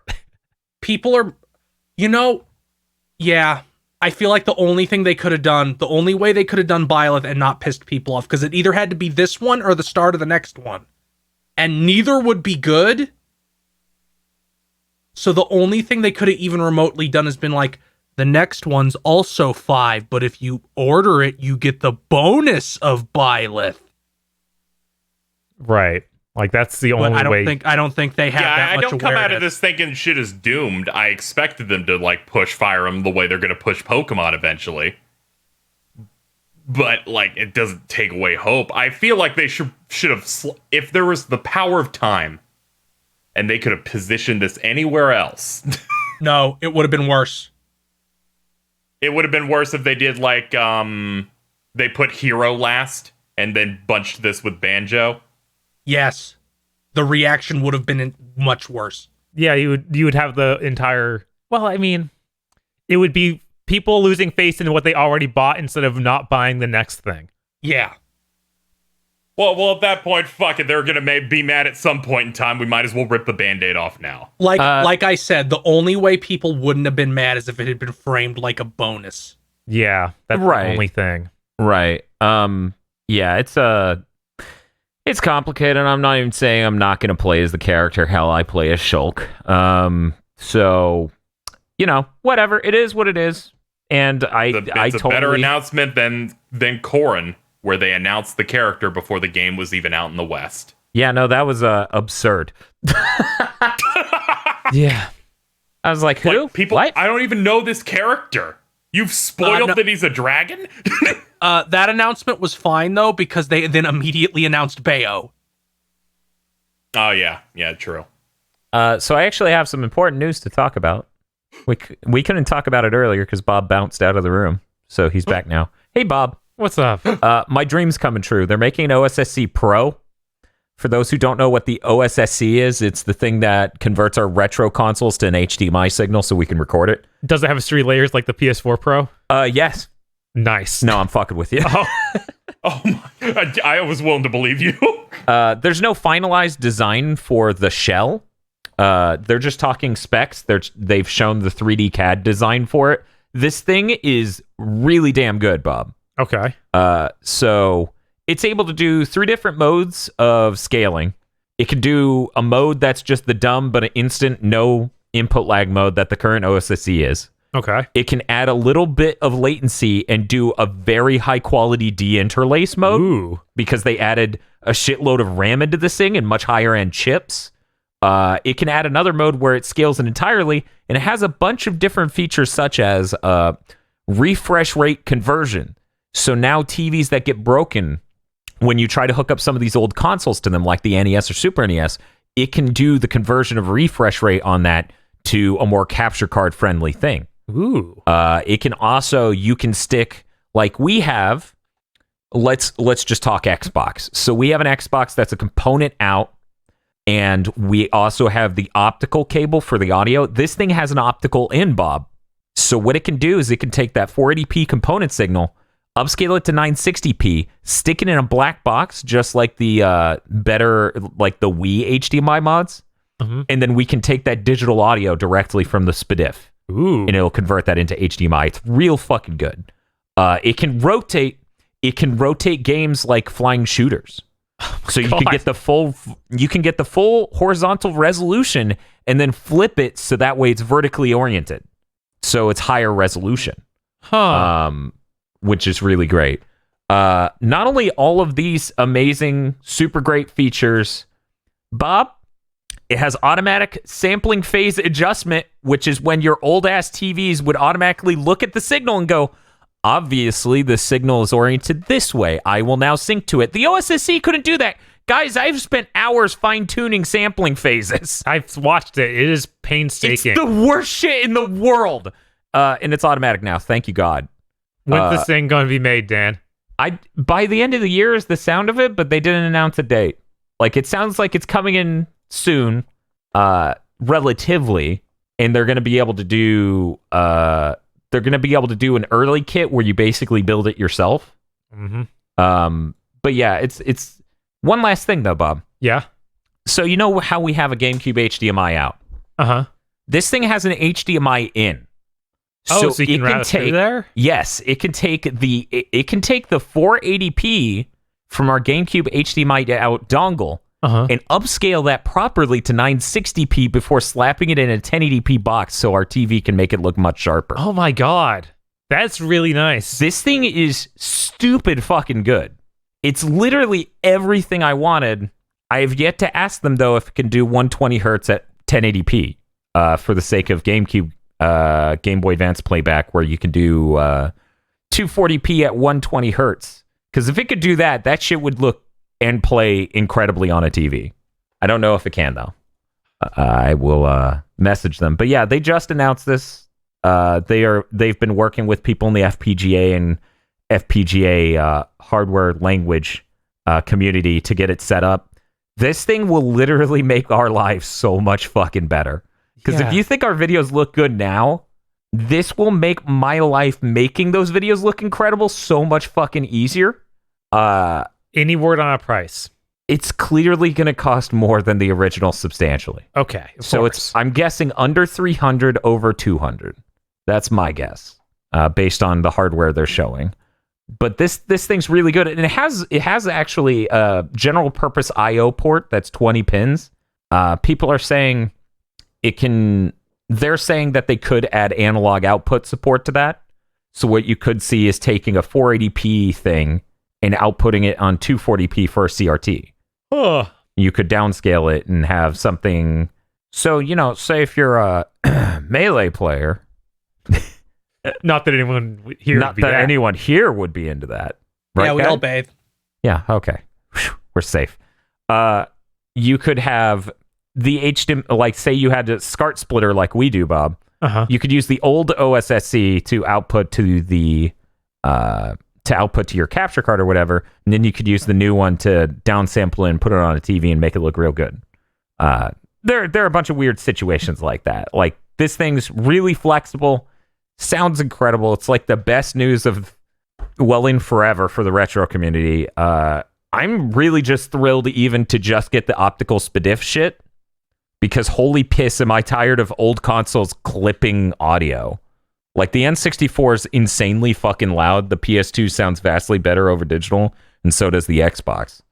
Also, this thing can take our pre-existing HDMI cable thing for the GameCube and just upscale it to make it look better, because our TV upscaling from 480p isn't the sharpest thing in the world. So yeah, this is great. The OSSC Pro looks insanely promising. Phil, you actually have a Toho-related piece of news that I couldn't parse with my brain. Can you explain this to me? Okay, so Taito is making a game called Toho Spell Bubble. Screen caps of it, I don't think there's video, it's basically reskinned Bust-A-Move. Although it apparently has a rhythm element that I don't understand how that would work. But the screenshots just are Bust-A-Move. This is sounding like my freaking... your pitch for... Kiwami dev pitch, yeah. Yes, your armchair Kiwami dev pitch. But it's out in Japan in February. We'll probably get it because we've been getting all those games. It's weird. I'm excited. I like Bust-A-Move. I like Bust-A-Move. And I want to listen to Toho songs. Yeah, Toho music while playing Bust-A-Move sounds fine. I mean, just add the Psychic Force characters. Yeah, they're getting, they're working on arrangements. The Taito sound team is working on arrangements, and they're getting people who normally work on the series to do arrangements. Yeah, there's no video yet. That's unfortunate. But here's the screenshot if you want to see what I mean when I say it looks like reskinned Bust-A-Move. It really does. Because it looks like reskinned Bust-A-Move. Exciting. Look. The only feature I want from this game as an extra is just make Toho-style versions of the Psychic Force characters, because Taito owns that IP. God, they could do it. And they've done a Bust-A-Move game before. Yeah. What's it, Psychic Force Puzzle? It'll never happen, but we can It'll never happen, but that would be hilarious. Okay, so watch this. You know what I like with our podcast? Huh. Good segues. However, I surmise that it is impossible, actually impossible, to come up with a good segue for the Order 1886. Hey, speaking of stupid fucking bullshit that should never be dredged up again. Hey, Bob. No, I actually have one. Okay. Hey, Bob. What? What's up? You know what else is werewolf cool? Oh, what's that? The Order 1886 might be getting a sequel I love that one boss fight I did twice over with the 3 hours. werewolf. How Cinematic iconic. video games. It So, sure is cinematic. the I don't know weird about thing- the video game part. So a guy who leaked all the specs. So the reason we think it's Might is because Osiris Black, a member of Reset Yeah. Era, who leaked a lot of the stuff about the PS4 Pro, is saying this is happening and it's multi-platform, Bob. It's Multi-platform. PS5 and Xbox Series X. What? this is Well, this what is if the only thing. what if Sony is making exclusives for Xbox Series X? We just don't know. This is the only thing. Like the only thing this gen that we know for sure did not sell even close to as much as Sony wanted. I think that this is neat because Order 1886 had a cool style and a cool setting. It just was a bad game. So the thought of them making a good game in that cool setting, I'm down for that. You get lightning guns fighting werewolves. What more do you want? Yeah, I agree with Bob. Or it'll be 4 hours long again. Why would they even bother if they did the same thing again? Yeah. Like, how did they? How would they get funding to do that? That's what I want to know. Like, if this is just They go to Sony and they go, when our game launched, it looked better than any other game ever made on a technical level. We'll do it again for the PS5. Give us money. and that could look really raw. It And then could look Sony amazing. says, okay, as long as you make a game that's longer than 4 hours. But yeah, I feel like there's a potential here. We just Yeah. don't know. I'm always open to a sequel unshitting its pants. Like, I'm open to Astral Chain 2 being better. Right? Like Resistance 3 was good after 2 was just a trash fire. The only thing that makes me feel fear is Ready at Dawn, who made the Order 1886. God, I almost forgot the name in the middle of our conversation. What? How? I don't think they've made anything that wasn't a VR game since then. That's true. They went yeah. to those mines. Yeah. Yeah, they needed to get some easy money to hold them over until next gen started, and they could try again. And clearly, they're trying again with the same thing. By the way, I heard a question earlier. How did they get this greenlit, Bob? Yeah. I am positive they said, "Here, go home. Watch this Blu-ray of the League of Extraordinary Gentlemen because we're making that, but a video game." And they're like, okay, I'm Jim Ryan. I'm a pod lord. I'll listen to their commentary track. And then Sony was like, "It'll look better than this DVD, right? It'll look like It'll look real better." good. It'll look so good. It'll look realer than real life. Imagine if Hyde were right Same next to frame you. rate. For some reason, I imagine the person who does this pitch over at Ready at Dawn is just the internet historian. He's like, "Hello, I need you to take this DVD of League of Extraordinary Gentlemen home and watch it. Our game is that." Do you think they'll do the thing where they shoved their head so far up their ass they could see their tonsils, where they're like, "Our game's at 30 FPS because it's more cinematic. We're so dedicated to our things being cinematic. Our cutscenes are 24 frames a second." Yeah. The funny thing is, because the variable refresh rate of next-gen consoles, they could actually toggle the console into a 48 frame per second mode and then run the game at 24. That's a nightmare. Oh man, it's just like Lord of the Rings. Yeah. Seeing people try to do cinematic shit in games isn't surprising. I mean, Red Dead 2 did that, where they decided mid-development, we're going to make it letterboxed. All right, guys, we're going to crunch, redo every cutscene. The thing here, and this is the sort of thing you can only get from Big Think Dimension. I sincerely mean that. The thing that's neat about this is that the original behind-the-scenes showings for the Order 1886, before there was publicly shown gameplay, showed destructible environments and all sorts of shit that did not make it into that first game. Oh man, I forgot that didn't make it in. Yeah, no, that first game does not have the insanely cool destructibility they were talking about. And honestly, that could have just been limited to CPU, you know? Is the way they were describing it. That So makes sense. hopefully Well, with now- these next-gen consoles, How they about can the do cloud? that. powered. Could you imagine Microsoft comes wrong out, console. My bad. Microsoft comes out and says that again. It's like, wait, Is that why it's multi-platform? Is Xbox helping with the cloud computing? You're telling me the $600 box is powered by the cloud again? You mean $700? I honestly, you mean $849? Could you imagine? They're like, well, 800's too little, and 900's too much. But they This is just right. I 100% believe that it does. That's in Microsoft's fucked up head. Whoever's making these decisions, it doesn't matter how much we charge. We'll sell it like a phone. Yeah, that's how they're trying to think of this. That's why they're trying to get the contract thing off the ground. Good luck doing that through Walmart. Yeah. I've talked to too many people who think that, oh yeah, next gen consoles, those will be $1,000 a piece.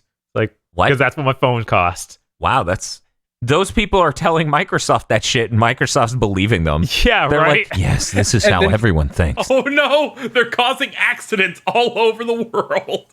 Don't worry, Microsoft. If you drive your car into that brick wall as fast as you can, it'll just crumple like styrofoam. Don't worry, if you drive your car into that wall as hard as you can, you'll arrive at Hogwarts.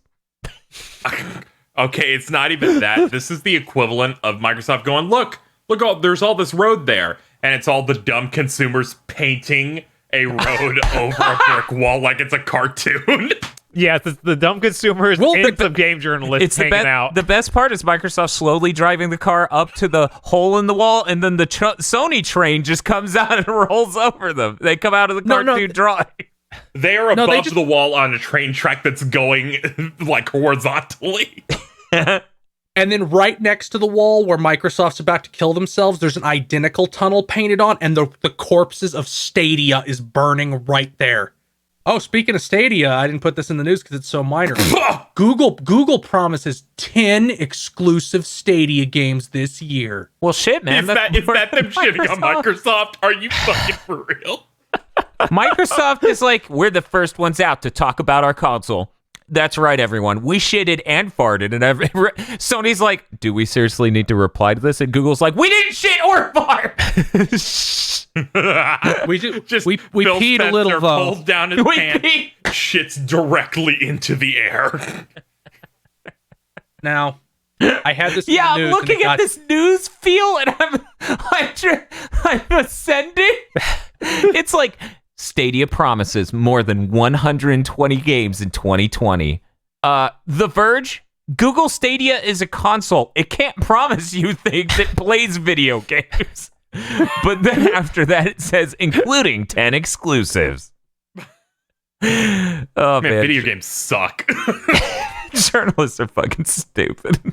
But yeah, apparently I took this out of the news because it got debunked. But I want to talk about the presentation it was in because the person who gave it was an insane person. Well, you started this podcast by talking about an insane person. Why not continue this podcast? I thought you were going to just say you're talking. So Alvin Wang Graylin, who is the Chinese regional president for HTC Vive. Oh, yeah. Gave a presentation today, and people were like, and it looked like he leaked Left 4 Dead 3. And since then, Valve has said, we're not making Left 4 Dead 3. And maybe that's a lie, because they just don't want people to know yet. But his VR slide, he posted the slides from the talk, he's insane. So here's some of his predictions for VR in the 2020s. Include such things as AR/VR connected 24/7 to the AI cloud will make humans super intelligent. The elderly will use VR to re-enter the workforce. Virtual celebrities will be as popular as real stars. Controllers will become obsolete. Natural UI becomes the norm. He has, let's see. Government will pay all citizens universal basic income. We've moved on to his societal changes in the next decade slide that he talked about for some reason. This healthy life is peddling a VR device for video games, right? Healthy life will grow by 10 years due to gene tech. I've seen Metal Gear Solid. Genome soldiers can't even see 10 feet in front of them. AI this and is some AR clown will shit. work with humans to create a 10-hour work week. What? Nationalized cryptocurrency will unite finance globally. But if it's nationalized, then that would mean a nation owns it. And his last bullet point was China will take over the world. Is this real? This is real. Yes, Why'd you remove it from the news? This is awesome. because there was no actual news. It's just an insane person gave an insane talk. What's it? TED I don't know Talk? about this. I think Left 4 Dead 3 is real. It's like Biden took some of the fucking cocaine from Silicon Valley and got on a TED stage. When I read this, I was like, Virtual leg hair. this is the final form of the delusional Tech Valley guy. Yes. Yes, it is. This is Like, this, This is is the the third phase of the final boss. this is the form of that when it starts singing Latin. You throw the Tech Valley guy into his exploding motorcycle, and it looks like he's dead, but then he evolved into the Sephiroth of tech guys. Please don't haunt me in my mind that's hocked up on chemicals, Silicon Valley tech guy. I don't need that right now. I'm a vegetable. Speaking of vegetables,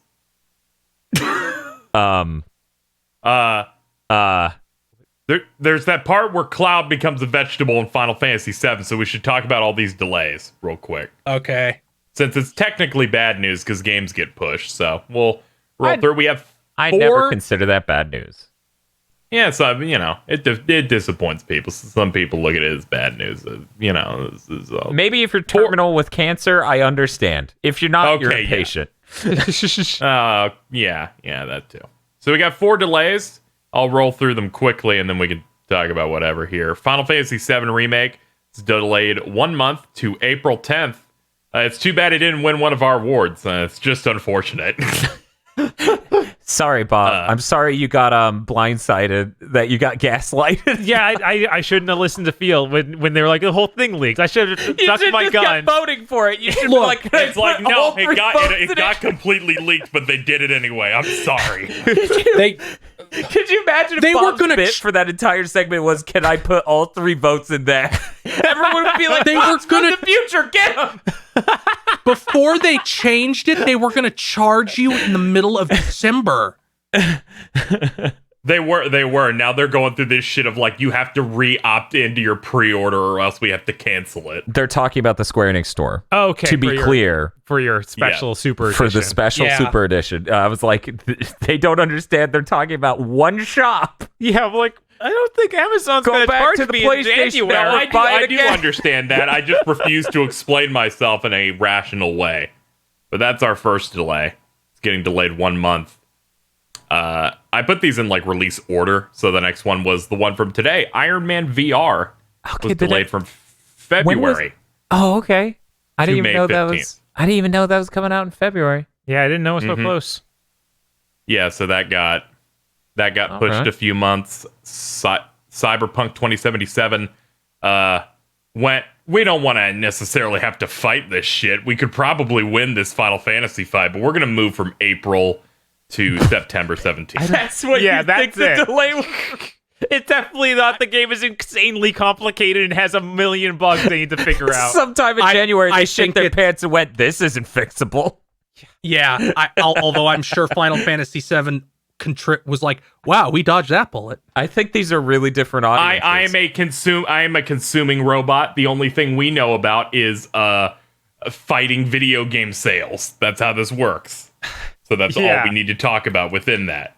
It's like naturally that's the actual thing that's happening because one, they crunch those people so hard at CD Projekt Red, and this is a massive RPG inside a big old city. Yeah, We've no. only seen like the most narrow of demos. Oh Yeah, god, you're right. the We've vertical only slice seen like is what, pretty- 2 locations or something, or like 2 streams of it. Yeah, something like that. Yeah, it's been a very, very select part of the game. I mean, honestly, this is why I was freaking out so much to it coming up. I was shocked it didn't get pushed later. And then it did. When I And now I'm told glad. you that it got delayed yesterday. You screamed, "Yes!" I wouldn't be surprised if it gets delayed again. Look, the only way I could have won any harder this week is if they announced Gino for Smash. That's the only way I could have won harder. We got a Goku. And we got Cyberpunk pushed way closer to the PS5. Did I mention I got another Goku? Finally. The game that does not shock me at all that it got delayed. In fact, this is the one where I was like, oh, thank God. Marvel's The Avengers. Just delay it another year, 4 months. please. Yeah, they should delay it another year. I'm shocked it's only 4 months. Just pivot to PS5 and just launch it next year. But it's okay. They're not yet. It's okay because those games they're gonna run on the PS4 and PS5, so it's fine. You get to. But yeah, that also got a delay 1 week after Cyberpunk, so maybe they actually want to move now. Man, it's a good thing those audiences don't have that's virtually no overlap. I don't know. No, man. Cyberpunk is going for the biggest everyone. Like that's the biggest. The Witcher launch. 3 sold so much on sale thanks to the new Netflix show promoting it during the Christmas Steam sale. It was the most played game on Steam. Oh yeah, that was fucking hilarious. Higher than when it came out. Yeah, no, that made me laugh. I was like, oh man, this is great. Yeah. In 2017, it was the highest grossing game on Steam in terms of money, not sales. So it, even with the, being 2 years old and having those price cuts, it still made the most. I mean, yes, but Cyberpunk is a different thing, even though it's from the same developer. I know it's really hype.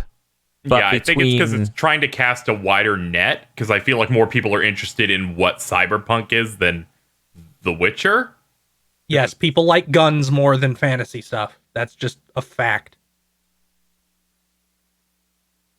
I think the different gameplay of Avengers is gonna make it for a markedly different audience, but shipping that close is still maybe not great for them. Yeah, I feel like those are the two most broad appeal games this entire year. Like they're the ones going for the widest swath of people.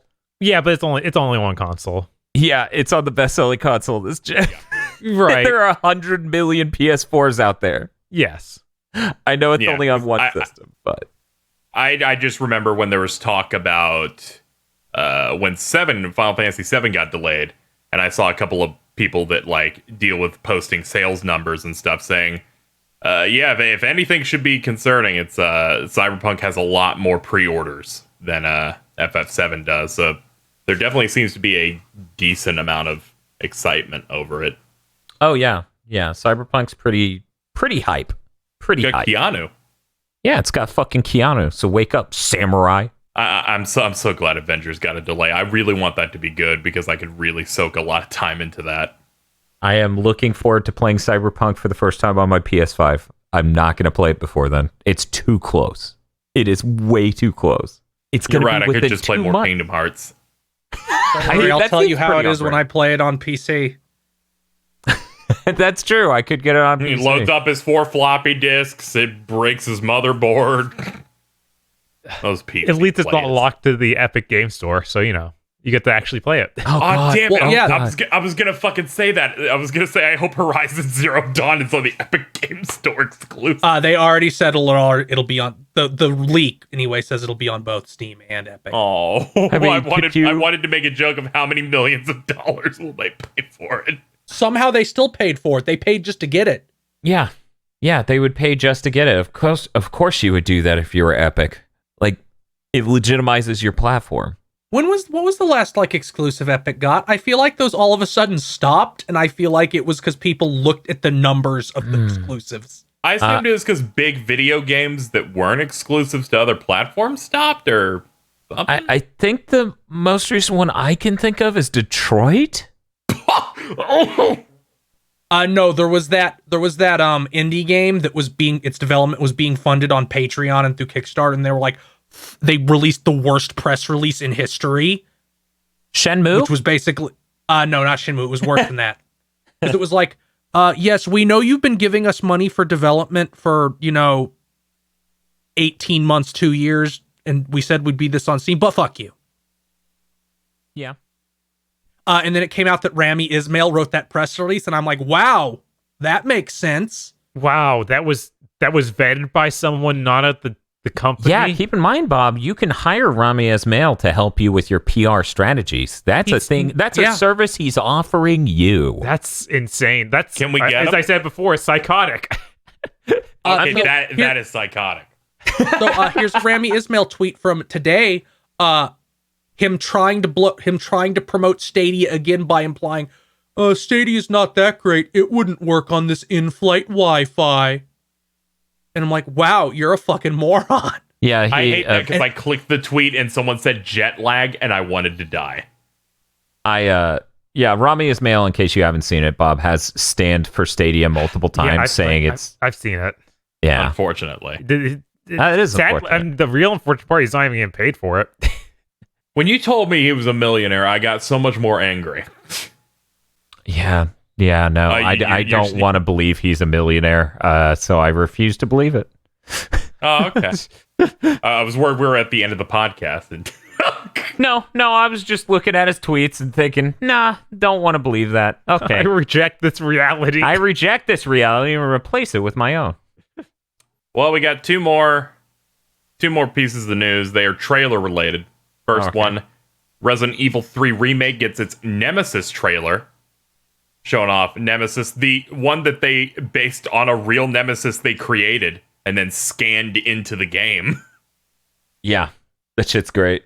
Which is the sickest shit. He's got like tentacle attacks to pull you in, a flamethrower, rockets. Like I posted on Twitter, somebody please make, to go along with the DMX Mr. X mod, a rambling Joe Biden Nemesis mod.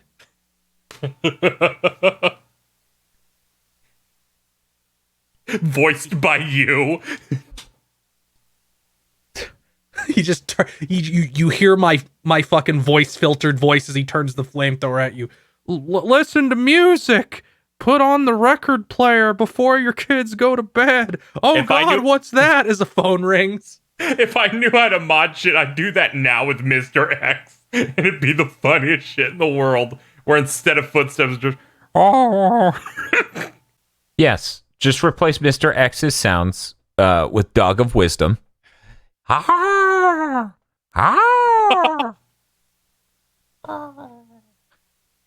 Also, they said in a press release about this game, the giant spiders from the original are still in. Bob's thrilled. Ugh. I don't need this. Yeah, I was pleased that 2 didn't have any of that. Hey, Right. Bob, the new representative for Fire Emblem and Smash, a giant spider. Oh my God, why? It turns out that's... We're sorry. He's like, this is even more psychotic than before. A Bloodborne crossover giant spider. Downbeat counter with a sword. No, it's a robot spider. It's the spider from Wild Wild West. It's a new level. Oh, well, that's the only good spider. Say that's it's the wrong. one that controls the world in Death Stranding. Oh, that's an Astra's Wrath. When you see that web that the president is in Death Stranding, for a fucking second, I was like, Bob is right. It's gonna be evil spiders. We're fucked. Yeah, no, I was worried. I was really worried that I was right. I was like, You no, should- Glad please. it wasn't just me. You should be worried. They also said killing Nemesis will be virtually impossible. Sounds right. So you mean there's a chance? yeah, that's the first reply I saw was Dumb and Dumber. So you telling me there's a chance? So when you could put the play as Akuma, I assume they're gonna keep the shit in from the original where you could take him down enough times and get the parts for a super gun. I would hope, because that's dope. They did such a good job with 2 that I'm shocked this is coming out in 3 months. But 2, I full believe in them doing all the cool shit with it. It could always get delayed. Yeah, it could. Delayed to the same day as the Avengers.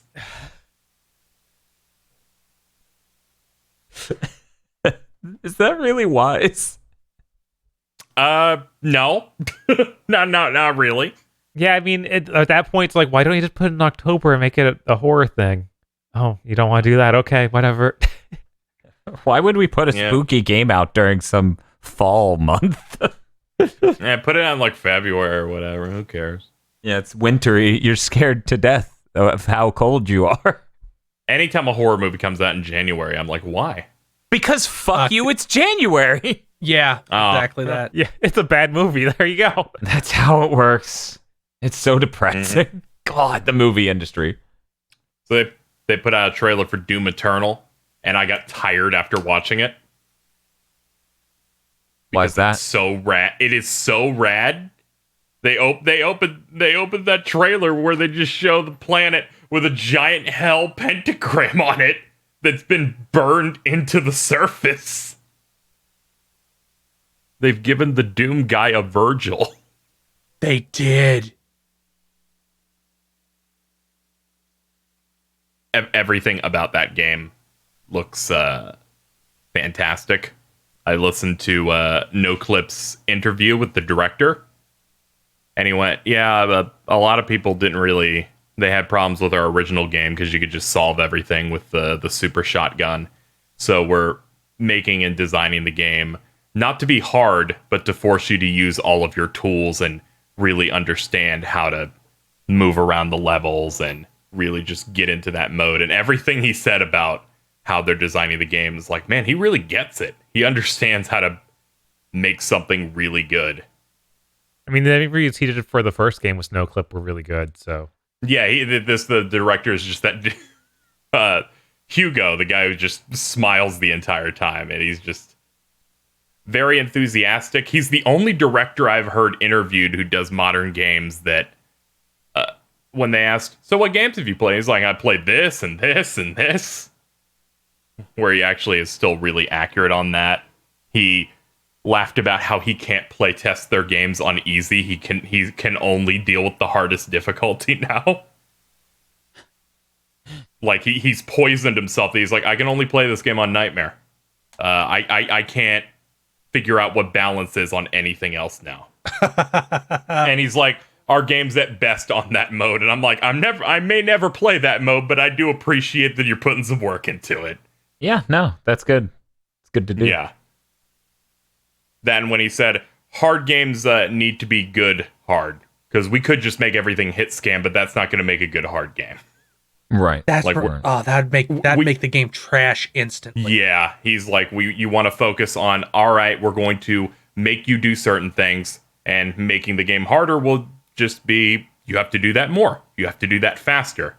And how they have put in so much work into sounds and visual stuff that will constantly be incredibly obvious to you, this is why you died.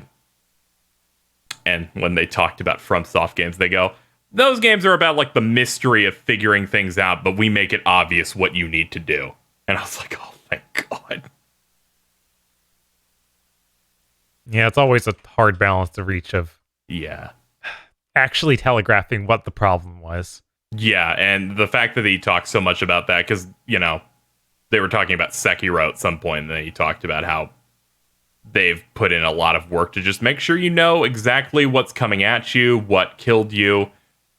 They're desperate to avoid a situation where you died and you don't understand it, and you don't blame yourself for it. Yeah. This is like the most hyped up I am about any Western game, because they're doing everything right, and the DLC isn't multiplayer.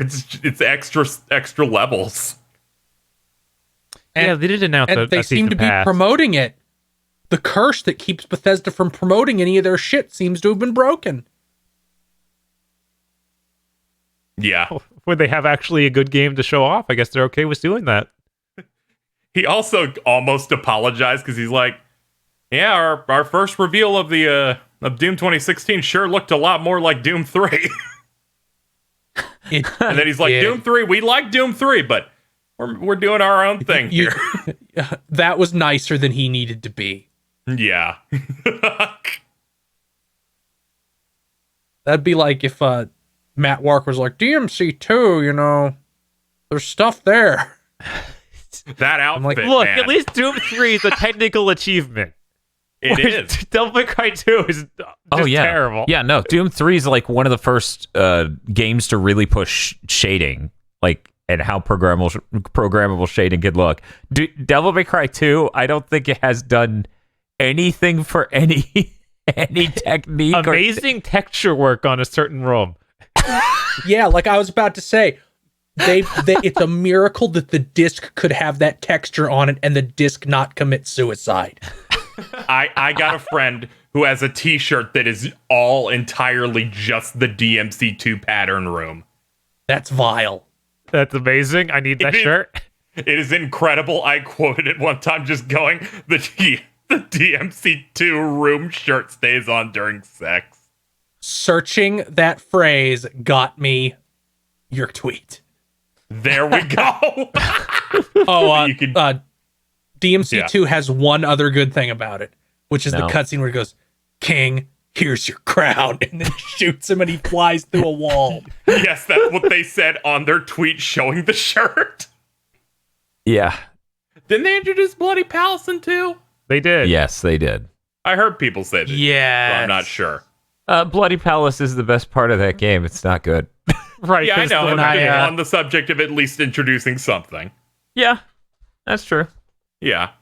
It's like, oh, good, there's a battle arena for a game where I don't want to do combat. You don't want to shoot monkeys with a rocket launcher? That's weird. Okay, you're getting me into it now.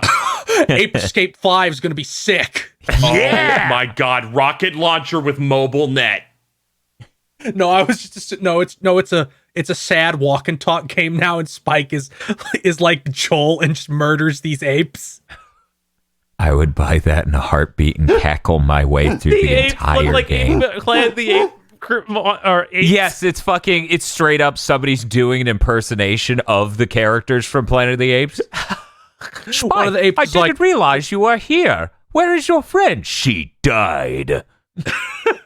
clip his wings. Dr. Zayas is a person committing fucking surgical experiments on humans. There are a lot of arcs in Big Thing to Mention in podcasts, right? A lot of things we go through, games we talk about, like Anthem or Pitch for the arc where Ape Escape finally exists again. It's gonna be great. It's gonna be good. I look forward to it 6 years from now with Kazooie alone.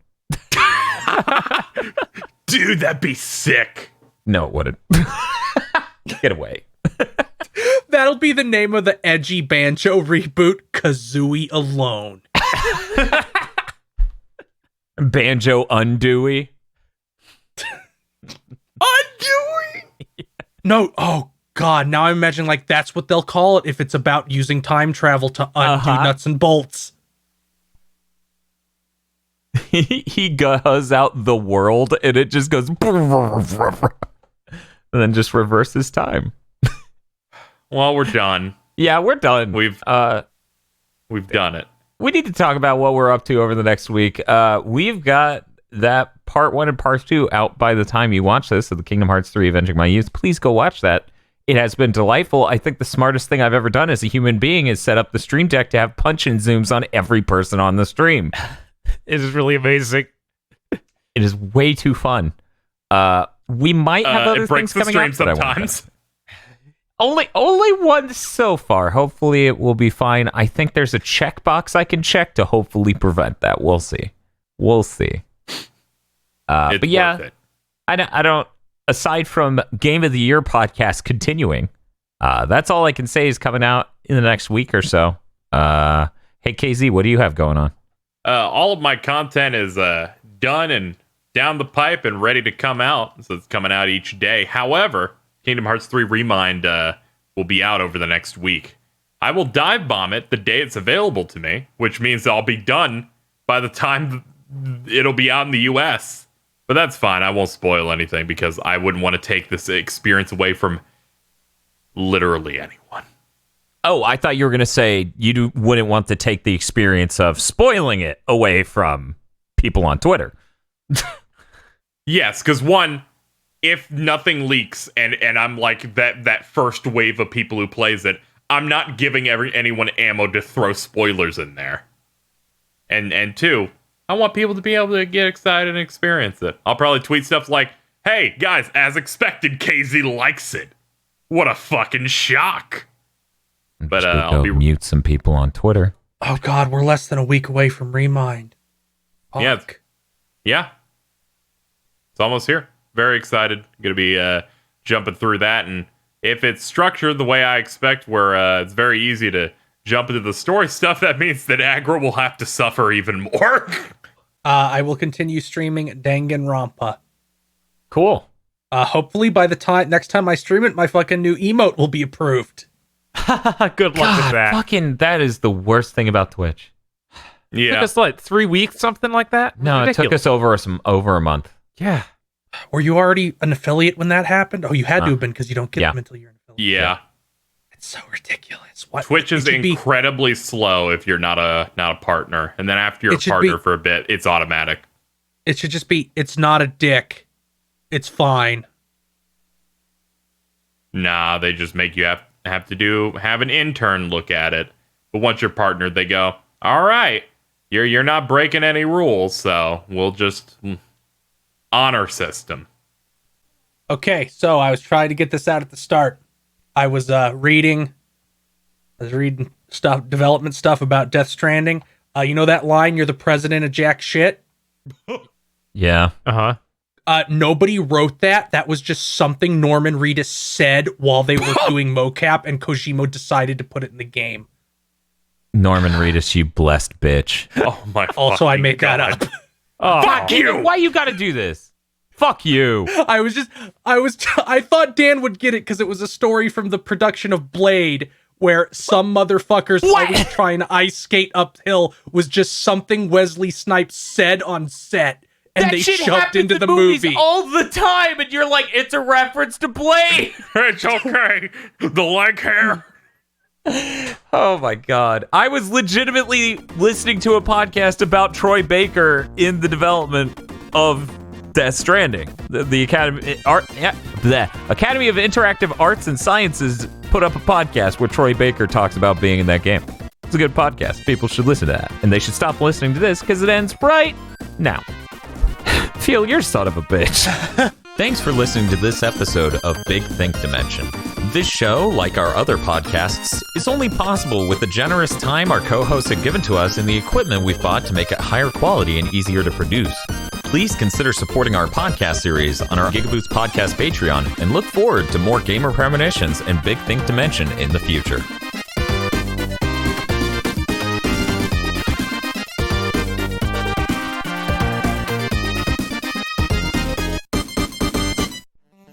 The GigaBoots videos for this holiday season have been brought to you by our generous executive producers, Vincent Pover, Nicholas Cameron, E. Lee Broyles, Star Falcon, Spaceman Spiff, Danny Richardson, Dryzart, Red Blaze 27, and Dandy Cageford.